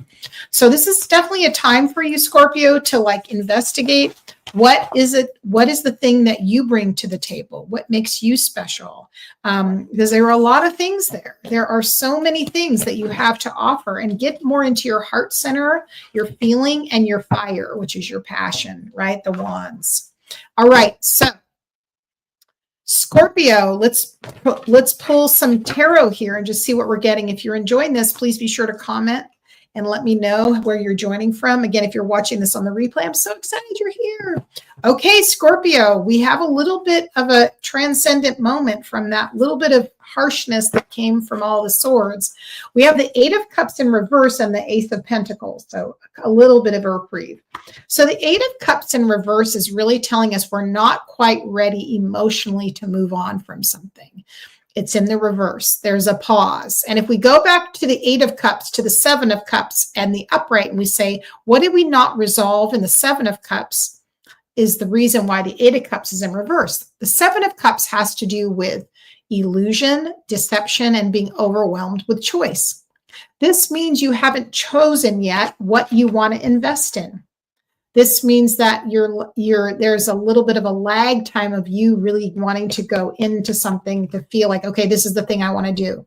Understand that's not there's nothing negative about that. That's part of our journey. That's part of our process. That's part of what makes us understand who we are and our preferences. And that's part of your journey, Scorpio, is discernment and deciding what it is you desire and you want. This feels like it's connected to work and finances. I will say that for sure. So as we were in our head a lot with all those swords, this is something you need to get back into the earth part of your physical body and your intuition, going back to that place we talked about of getting guidance from the inner light you have to say, what direction should I be going in? You don't need to be doing everything. If you do too many things, you're going to diffuse your energy and you're not going to get to where you want to go, if that makes sense. Okay, where's my Sagittarius? Where are my Sagittarius? Sagittarius moon here. Sagittarius, sun, moon, rising, Venus. If you're a type of person who likes also doing North Node, I encourage it. But let's see what we've got for Sagittarius. Again, this has been so much fun. I've really enjoyed this. Once we're done when we get to the end of the zodiac, which is Pisces for us, we are going to be doing an ancestor message, possibly mediumship. So stay tuned for that. That's going to be the last part of our reading. It's been so much fun. Every Friday we meet at 5 p.m. Sag rising, Sag North Node. Love it. That's a lot of Sag. Venus and Sag. Hi, Patty Joe. How are you? Venus and Sagittarius. That is a fun Venus placement. I'm sure whoever your partners are have to keep up with you. That's powerful. Okay, here we go. Here we go, people. Sagittarius. Okay, let's see what we got, friends. 2 cards for Sag. We have the, okay. Fulfillment of wishes, and then we have the spiritual strength. These are really great cards, actually. I really, really like both of these cards. Okay, so we have a couple of layers here. This is pretty great. We have a lot of 9. Sorry, I got lost in that for a second. Marge is in Sagittarius. That's powerful because that's your energy. Mars, sorry, we have 2 9s. Okay, Sagittarius. This has to do a couple things I want to say, Sagittarius. We're in numerology, we're in the year of the 9. Okay, we're in the year of the 9. 9 is letting go and endings, things falling away, things coming into completion. Okay. And things coming to an end. So as we know this, what we can say is that you're at a point, and there's a lot to do with spiritual fulfillment here. So this could be possibly you maybe not focusing so much on worldly things, but much more on things connected into spiritual fulfillment, things that make you feel give you a sense of meaning, give you a sense of peace, and give you a sense of understanding. This is pretty powerful. So this is a card more, so it's definitely spiritual fulfillment, healing, manifestation, understanding, and moving in that way. I really love that for you guys, for Sagittarius. My moon is in Sagittarius. So that's a very evolved Sagittarian, like, transmission tonight. I love that. I got a little bit all down the rabbit hole on that one. Okay, let's pull some tarot for Sag. Okay, my Saggies. 2. Okay, which ones? 1, 2. Okay, thank you. Okay, here we go again. Sagittarius, it's your week. Probably because we're moving into Sag season, loading. Exactly. I'm kind of excited. And I think Sagittarius, there's something really strong going on for you this week. Because look again, we got the Sun card and 5 of Swords reversed. So here's what I want to say. Yeah, we are loading up. That Raven is right. We're loading up for Sagittarius coming in. And boy, we're going to need it by the time Scorpio's over. Because remember, we're doing all that internal work right now with Scorpio, which I love personally, Scorpio rising. And so this is you letting go of things that probably brought you a lot of strife, a lot of difficulty, competition in the way you could see that internally, externally, but coming into a place of success, like essentially what it feels a lot like to me that you've really reprioritized what's of value to you, Sagittarius, what's important to you, where your priorities are, and where you are. It's like a gateway for you from where you have been to where you are. So I think that's fantastic. I also feel like because we're moving into Sag in another week or so, that is like a gateway for us to know what to look for. After we've had this entire session has been all about reflection, letting go, not trying to control, patience. That's all part of what's happening now. But then we're moving into this, like I said, Sag. Wow. Okay, Capricorns. Where are my Capricorns? Where are my caps at? All right, here we go, Capricorn. Here we go, Capricorn. I know I got a couple caps in here. All right, here we go. Capricorn, Sun, Moon, Rising. Let's move it. Oh, we stayed in there. Sorry, I didn't catch up. There we go. Okay. Got off my list. Cap, Sun. Ooh, yes, you do. You got the Emperor card popped right out of there with the Fool. What's happening, Cap? I'm happy for you. You always need a break because you're hard on yourselves. Neptune, Cap. Okay, so we have the Emperor card coming out and the Fool. One thing I'm feeling in your body physically, Capricorn, if this resonates, great. You don't have to take it if it doesn't. I feel like you've had a lot of weight on your shoulders and now you're starting to feel a sense of being a little bit lighter. Like there's a light ahead of you. And again, this really comes forth with like the the new beginnings card with the Fool, and that you do feel a sense of balance as well right now. The Emperor card is the number 4. 4 is the number of balance and stability, right? 4 corners in a room, 4 seasons, 4 directions, 4 elements, right? So this is your time right now and you're feeling good. So enjoy the energy right now and the shift that's going on. You do not seem as troubled by having to be reflective and patient. Your number's 444. Love that number. I love that's one of my numbers too. You have a Capricorn stellium in the first house. Wow. Yeah, you need a break. Capricorns always need a break. I always feel like Capricorns just need a break for real. Okay. So tarot for Capricorn. Okay, this is what I'm talking about. You got the double Fool card here, you guys. Look.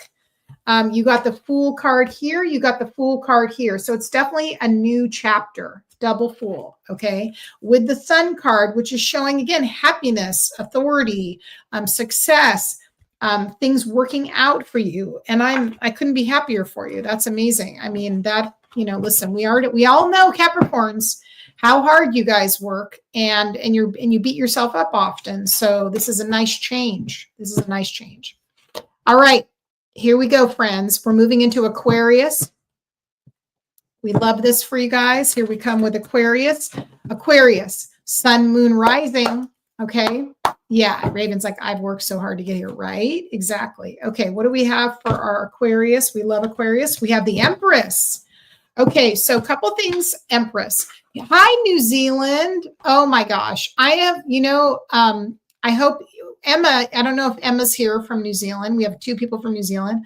I am very connected to New Zealand. I lived there for a year. I have friends there. I've been there 3 times. It's such a special part of the world, one of my favorites. So I'm so glad you're here. That makes me super happy. And I don't know, but our friend Emma, if Emma's here now, she's one of my dear friends who I think lives in Hamilton. So nice to meet you. Where are you from in New Zealand? Oh, yeah. Most of my people live in Auckland, the ones I know. I have my godson lives in Auckland. Okay, so for my, you're in Auckland. Oh my God, we have to talk. Okay, we have to talk. Okay, you have Mercury and Venus in Aqua. Okay, good. We'll have to talk. I love New Zealand. I'm partial. I love actually Auckland. You're in Welly. See, you've got another Kiwi here. I love my Kiwis. Well, potentially Emma's not a Kiwi. She is from East Auckland, Eastern Beach. Oh, I'm going to go down a rabbit hole. Well, stick around. Let's talk for a minute. Okay. So for my Aquarians, we have 2 things that are wonderful going on. We have the Empress card, Aquarius. Okay. I know. I lived in West Auckland. I'll tell you about it in a minute. Okay. Long time ago. Okay. But we also have Aquarius. We also have in reverse, which is sort of makes me aware of this a little bit, you guys, is the Magician in reverse. So when I'm looking at, when we have, okay, Aquarius. So when we have the Empress in the upright and the Magician in reverse, what we're showing is that we are probably, and literally I'm hearing this, that we're full of ideas, that we're full of things we want to create and what we want to manifest, but we don't have a vehicle yet for transporting that wisdom, information, and guidance. Okay, Aquarius? So that means we're going to have to look this week a little bit. And this is what I'm hearing, Aquarius. I would suggest this week doing some body movement, yoga, stretching, walking in general, because that's how you're going to move energy through your vessel and channel. Right now, things are a bit stuck for you in your womb space, even if you're a masculine or if you're in a male body. So think about that, Aquarius. Don't just be too much in your ideas and in your head. Be more in your body and let things move through you. Okay? All right, let's pull a couple of cards for tarot for Aquarius. Okay? And then we're going to see in a minute. We're also going to be doing ancestor readings, so get ready after this. Ooh, Aquarius. Okay, Aquarius, big themes going on. Okay, we have the Strength card and the Chariot card. You have a lot. I just have to say this to all you Aquarians. You just pulled 4 major arcana. Just take that in. Take that in. And three of the cards were in the upright. So we have the Chariot, we have the Strength card, and then we have the Empress. But what is in the reverse? The Manifestor card, right? The Magician. So if you're Aquarius, there is a pause in your manifestation. There is a it's like go time. It's like, let's move it forward. Let's keep it moving. But at the same time, there is something holding you back. Now, remember what we talked about when it comes to this right now. This might be a time for you to take a pause, take a look, do some examining. Don't necessarily put all your eggs in one basket, but just know the way you might get to where you're going next is through movement. And that's how you can get your downloads. I'm really feeling that for you, Aquarius, which doesn't surprise me with Aquarius, because Aquariuses are very expansive and sometimes get caught a little bit in the vision of something, not necessarily in the physical, not always. That's that's very kind of a black and white way of looking at it, but that's something that could be plausible. Now, Pisces, you came right at the right time, Melissa, because here's Pisces. We're ending with Pisces. The oldest, the eldest, right? The 12th, where are we now? 12th house. So amazing. Let's see what we have for our Pisceans. Okay. My husband is a Pisces, so I'm partial. All right. What does our Pisces, our fish, need to know? Well, there's one card. Thank you. There's the next. Okay, so we have sorry, I get this one hair in here. So we have 9 of Pentacles and we have the 3 of Cups. Your ascendant Pisces sun. I knew that. Pisces Jupiter is Pisces. Oh, wow. You have a lot in there. Okay, let's just take a look really quick at Pisces and then we'll get to this. Okay, friends.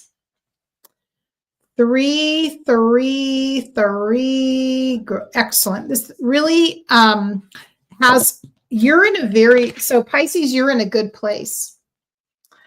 This is what we've got going on for the moment. So this is this connection we have, 3 of Cups, and then the 9 of Pentacles. That's really showing collaboration with others, interaction with people to create connection, community, or looking for that. That is how you're going to be finding fulfillment, but also it's going to help you build the things you want to build. So being sure to pay attention to those signs that you get of where are the people around you who you know you can connect with, that you can work with, that you can collaborate and cooperate with. And also just essentially move along on your ascension journey. There's something there. So there may be some possibly working in a community or being a part of a community, where there's growth involved. So I think there's something there either to check out or to continue doing. Okay. Tarot, please, for okay, here we go. All right, so there's probably something going on here, Pisces, underneath the surface. Again, we're getting the Fool card again. It's come up a couple times in this series.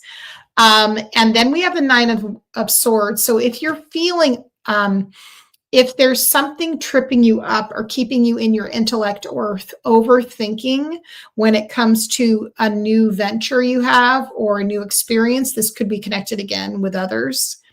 Especially since it's connected, we have the 9 of Pentacles and the 3 of Cups. That really, for me, says might be something spinning in the background. So there may need to be a little bit of healing work around mindset, beliefs, and things that might come up to be healed. So pay attention to that, my Pisces.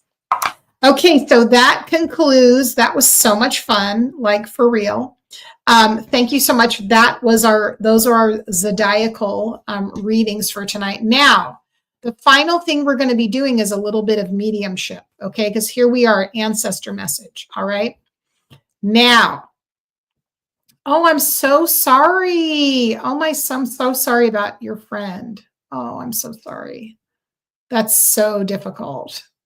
Oh, you're very welcome. I'm so sorry. Okay, so I think what I'm going to do tonight, because I'm feeling up to it, I'm going to do a mediumship reading.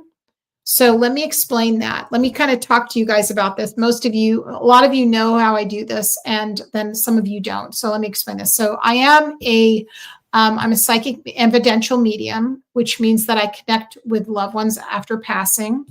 And this is going to be a spirit-led reading, which means that I don't know who's going to come through, but it will be someone connected to one of you, and the message will come through. But understand that sometimes a few people at first can claim who this might be. So if it ends up not being your loved one, know that that is a postcard message from your loved one.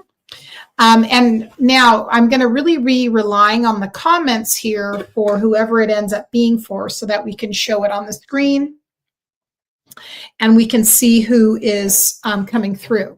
Okay, so I'm going to do that. So here's what we're going to do.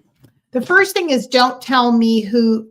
First, if you can do me a favor, don't tell me anything about any of your loved ones yet. Okay, because I work off of no information and evidence at first. Okay, so what we're going to be showing here is we're going to be, I'm going to be seeing who this is. I'm going to bring through information, and if you think this could be you, your person, don't say who it is or what it is at first. Just put hearts in the chat if you think it could be your person, but make sure that it's yours. There has to be at least a 90 to 95% validation that it's your person. Now, a few things about our loved ones we don't know. Certainly there's some things, like we don't always know every record album our loved ones ever listened to, or every single thing they ate, or every single memory, but they will identify themselves very clearly. So once we know who this is, what I'm going to do then is I'm going to I'll see who it is once we decide, and then I'm going to put all your comments in the chat so that everybody can see your comments here on the screen, if that makes sense. Besides the little screen that's a little small. So we'll bring that up. Okay, so what I'm going to do is I'm going to connect in with Spirit World. So if you have someone in mind you want to connect with, remember, they're always here with you. Your loved ones are always here with you. They're never apart from you. They're not somewhere else, and they hear everything you're thinking and saying. That when you send them messages, they hear it. They're very reliable when it comes to sending you signs if you ask for a specific sign. So be sure to do that. Okay. And if you or anyone you know is interested in booking a private reading, I definitely have private readings that I book, and you can check out my page. I've got all the links in there. I'll also put the links in the show notes. This entire reading is going to be time-stamped, so you'll see those below, and we'll begin. Okay. All right. I'm just going to close my eyes and see who's coming through. And remember, don't put any personal information in the chat until we know it's your person, and you put hearts in the chat if you think it's for you. And I'm going to bring through some really identifiable evidence. Okay. So give it a minute to listen to a few things. So the first thing I'm really getting about this loved one is they had definitely an issue with their eyes. So the eyes feel strained. And I want to say, I feel like I am connecting with a male here, and I believe we've got an older gentleman, and I think there's glaucoma here is what I'm hearing. So with the eyes, he also was telling me that before his passing, he had a brief illness, and in that illness, he had shortness of breath. And so this is the thing. So and everybody had this thought. They didn't think this was the thing that would take his life. That's what he's saying. He's like, people thought it would be something much more dramatic, like a heart attack, or something bigger, or liver, or something like that. And that he also is telling me he was a drinker. I feel like he's connected to your father's side of the family. That's what I'm hearing. So this feels like grandfather. I want to say I do feel like this man had an accent. And when I say accent, he spoke English, but he didn't speak American English. Okay, so this would be probably more British. It could be Kiwi, Australian, or even possibly Scottish or Irish. I can definitely feel him around here. And he has kind of a mischievous nature. He was a little bit silly. I'm hearing him say things, that was a cracker. you know, like that was funny. So that he was kind of jolly in some ways as well. So I'm going to go now into the chat and I'm going to see, does this resonate for anyone? Can anyone understand who this could be?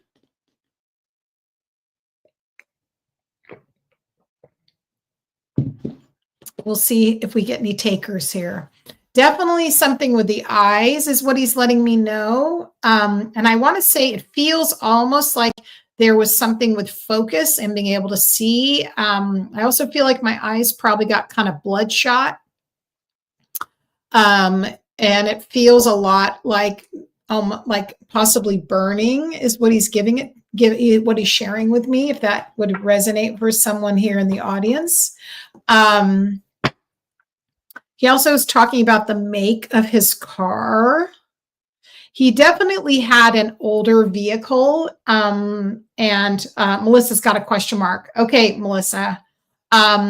Melissa, if you can understand who this could be, if you could let me know what resonates for you. Again, some things we don't know everything about our loved ones, especially if they were, you know, some certain things, but what are the parts you can take that you would understand? We'll start with that.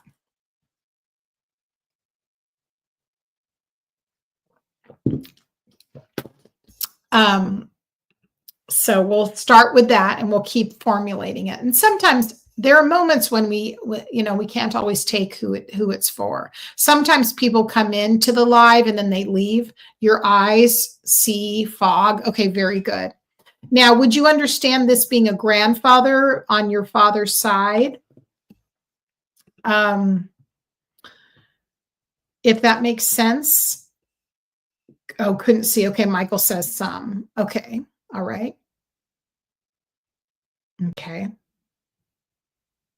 Okay, couldn't see. Okay, very good. All right. And this gentleman definitely had not an American accent. He did not have an American accent. I would not say he was American, that's for sure. So eye issues, yes, but father. Oh, it's your father. Okay, all right. Okay, so then, okay, that would make sense because I'm getting the father's side of the family. Okay, so Ella, eye issue, father, but okay, now Ella, can you take all the other evidence I gave about the English accent or the British accent or something of that nature? And then on definitely, well, we got the father issue too. And then would you understand him passing away, either of you, from something? We can still go between Melissa and Ella. Oh, he's Indian. And then now let me ask you this. Would he have spoken like British English? Okay. Okay. Yeah. And don't tell me too much, just enough. But what if he had spoken like, I want to say British English? Does that make sense? British English. Yeah. Okay, good. All right. So we're here between Melissa. Okay, good. Okay, good.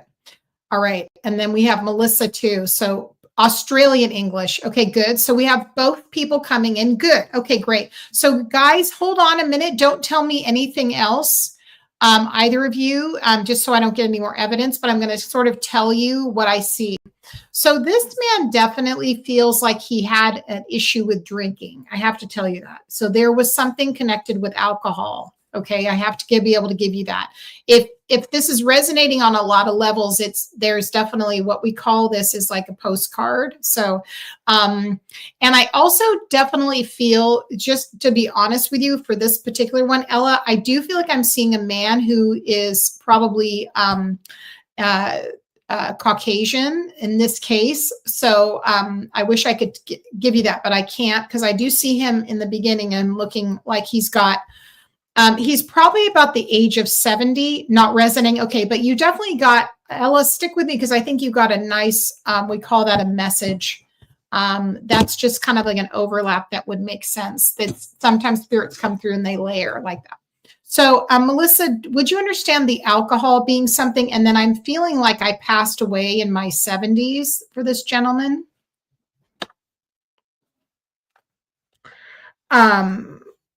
If that makes sense.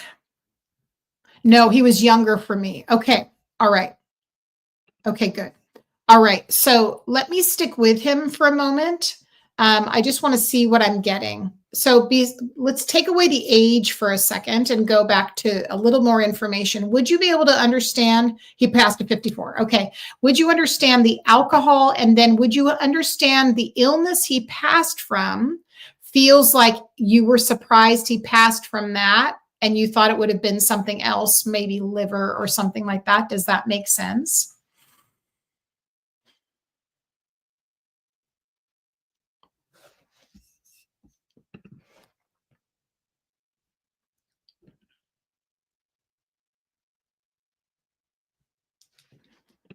And would you understand with him looking a little bit older than his age? Melissa, does that make sense? Like he looked a little bit worn, a little bit older than he might have, his age might have been?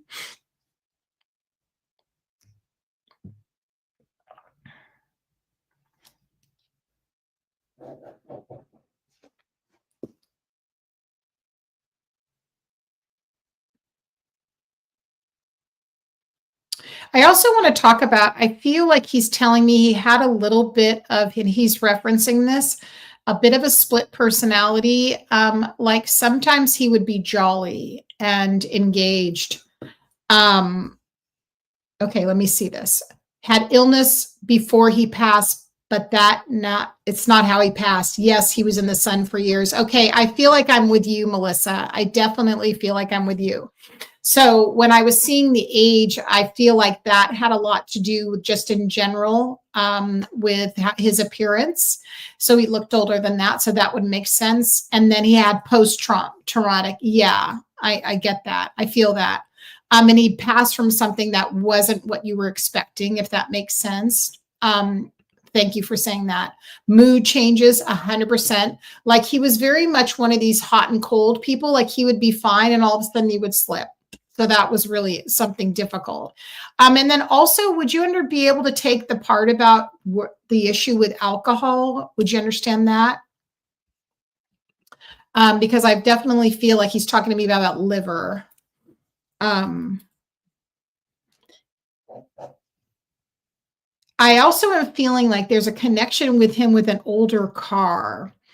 At some point, having an older car that was coming through for him. Absolutely.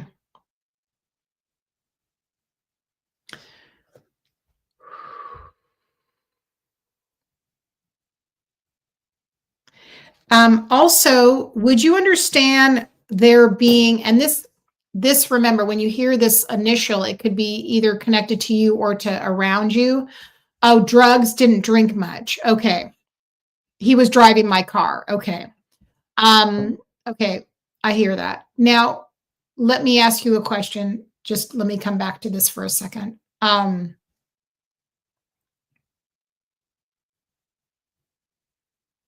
He's giving me a little bit more in-depth information, so just a second. So I'm feeling a lot of pressure in my chest with him, and I definitely am feeling as though, this is something internally he really struggled in a lot of ways. I feel like he had a very difficult relationship with his own father. And I want to say he's telling me something about there being like a strap used. So possibly with his father, maybe this would have been a little physical, roughing him up, that kind of thing. But there was definitely difficulty and strain that I think he also endured on an emotional level in his earlier years. And he also feels like that's part of what makes him feel split off from his emotions and being able to be more of a present person in your life. Does that make sense to you?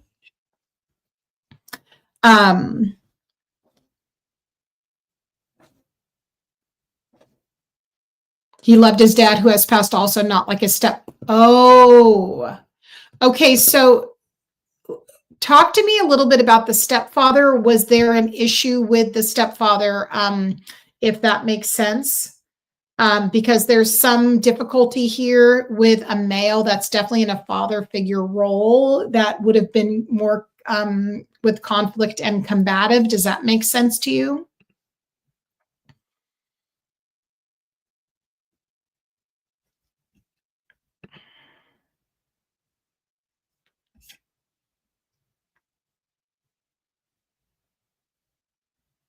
Yeah, okay, so that's what I'm seeing then. So that does make sense. Thank you for clarifying that. Okay, definitely it feels like it was a father figure role. So it was someone, I almost feel like, did he push him around or shove him?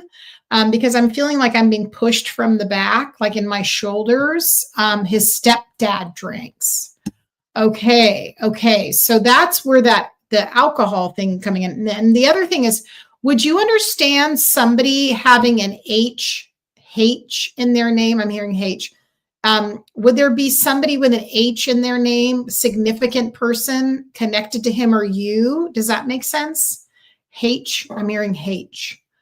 And it's okay if it doesn't make sense, but I definitely heard the letter H.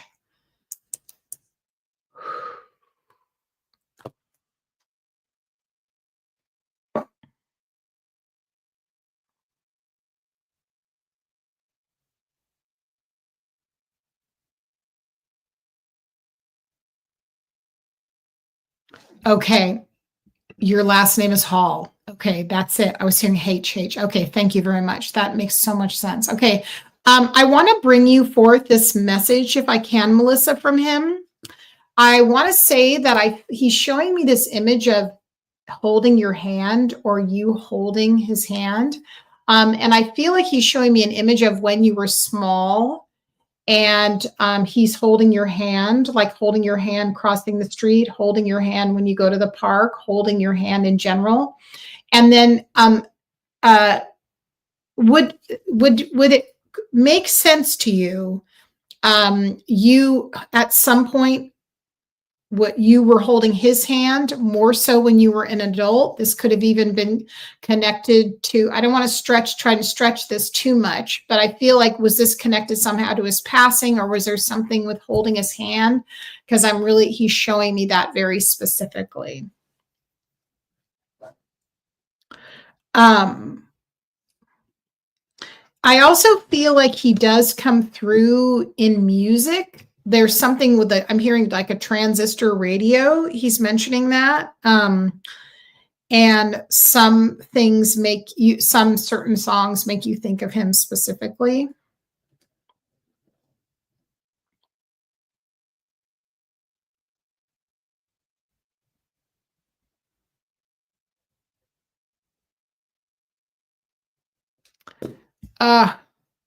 Okay. He's a Kiwi. He was a lifeguard in Australia for 15 years. I didn't know him when he was younger, and he loved music. Okay, excellent. Oh, so, but what is the thing we're getting about holding your hand? Because I'm really seeing him holding your hand.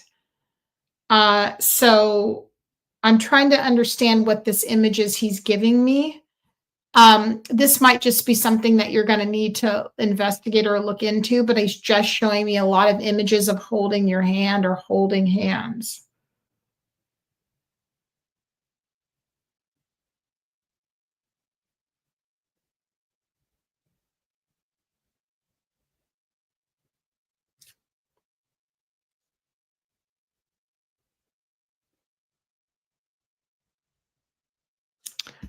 Okay, here we go.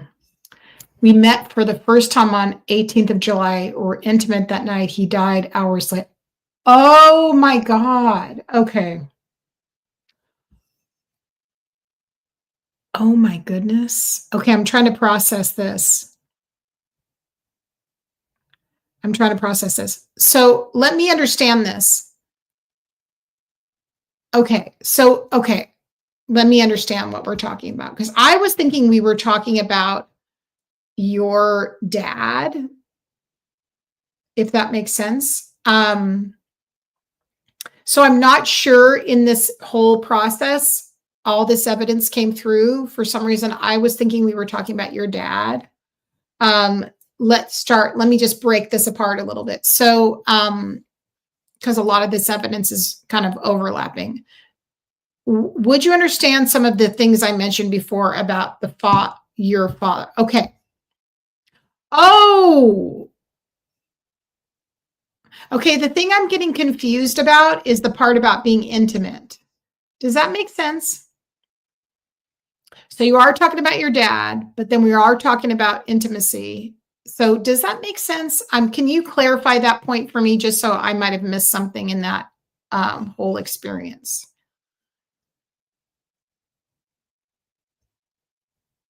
So the intimacy part is the part I'm confused about. That's all. But that could also have been a connection. I could be misreading that. And if I am, forgive me.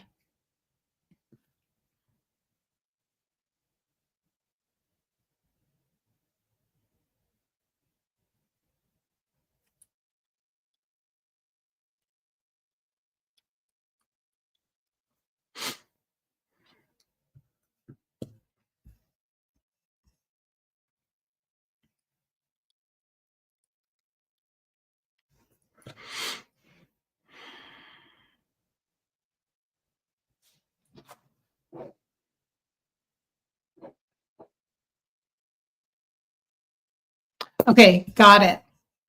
Here we go. All right. You had communicated for a year through text and call, and you met for the first time. So this is your dad. You just became connected then. Holy smokes. Wow. And do you understand then this thing about like holding hands? It sounds like that's what we're talking about, that there was holding hands, that like connecting in that way. And that's an intimacy of between parent and child. Does that make sense? I just want to make sure I got that right.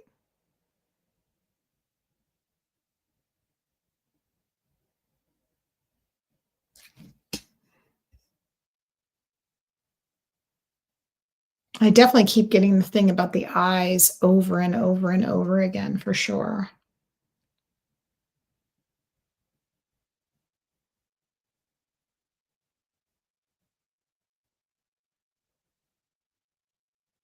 Okay. Okay. So we have, okay, this is what's confusing to me because I'm trying to understand the difference between this person and then your dad. So those, I'm trying to see those as two different people. That's what I'm confused about. Does that make sense? So that's confusing me a little, just as far as the communication goes, the difference between, right?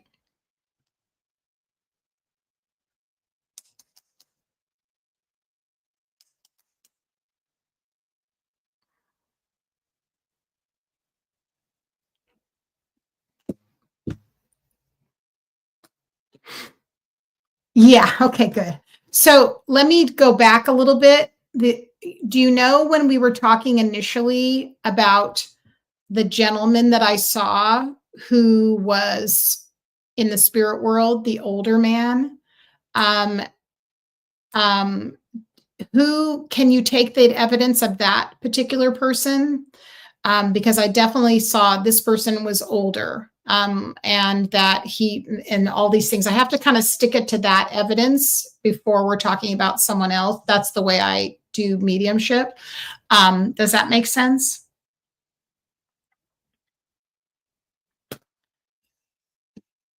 So it's like goes back to the illness, the shortness of breath, the eyes, the personality being kind of split personality, older car, the H name. I know that's your last name. So I can clarify, because I'm not bringing through a younger spirit. I'm bringing through the older spirit, and I have to stick with that one. That's usually how we do things.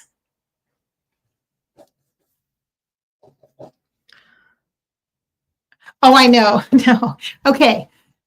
Let's push aside that person just so you understand how this is working, just so I'm clear. I'm hoping I'm being clear.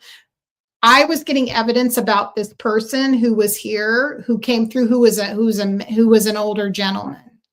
Does that make sense? That's the evidence that I was getting. It wasn't to do with a younger male. So there's a differentiation between those two spirits. Does that make sense?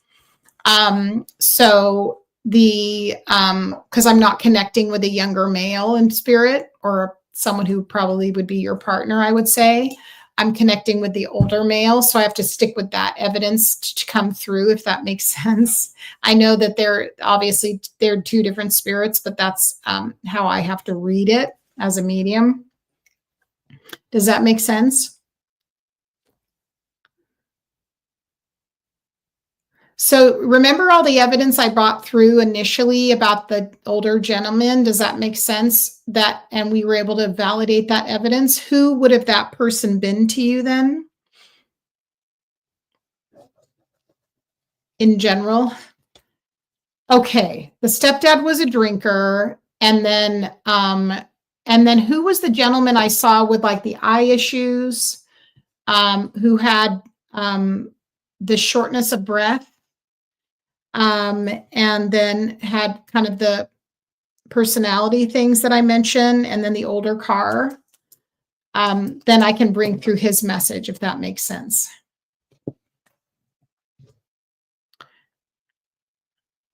Okay. And would have been your dad that didn't have the glasses? Because remember, we're only talking about one spirit. I have to separate them. Does that make sense?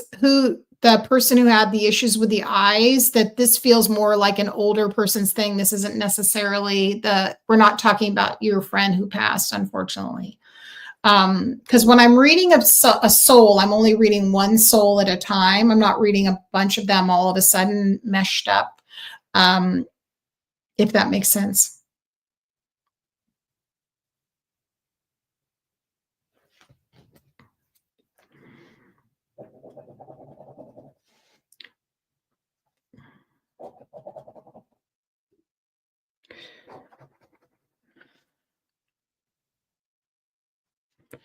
And then I'll bring this message. It was very foggy when he passed. Okay. Could be his father, who would, because, okay. So we're just going to we'll bring that message through from the older gentleman. Okay. But I'm so sorry about your friend's loss. I wasn't bringing his energy through. I would have gotten that very clearly. Pieces of things can be coming through, but it's definitely the older gentleman that was coming.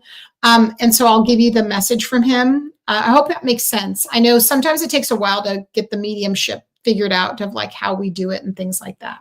Okay. All right. It's your dad. Okay.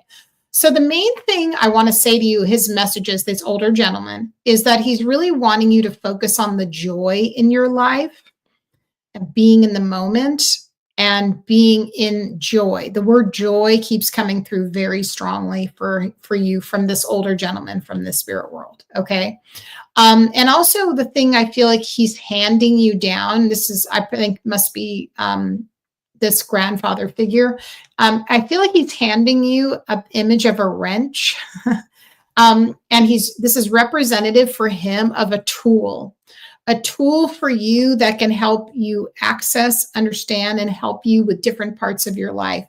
So what makes me feel like he's trying to get you to understand and enjoy that some of the things when you were working on things and we're literally building things or we're crafting things, that sometimes this type of thing of like hard work, focusing on something you love, are the things that help you the most in life.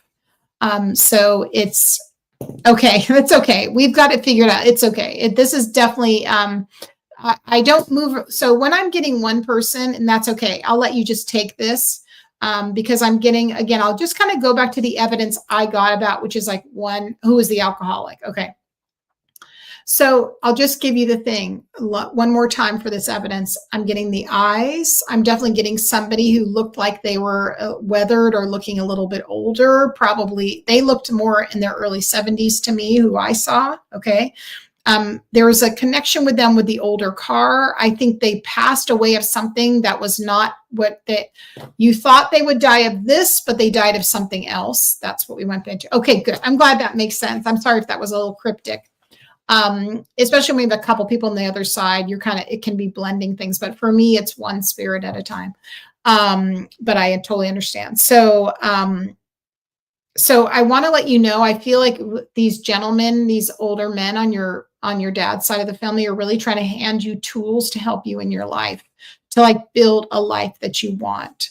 So they're just sending down, like handing you down these sort of things that they hope can be things that can help you devise a plan and move forward in your life in a way that feels solid and pragmatic. And that's their way of helping, if that makes sense.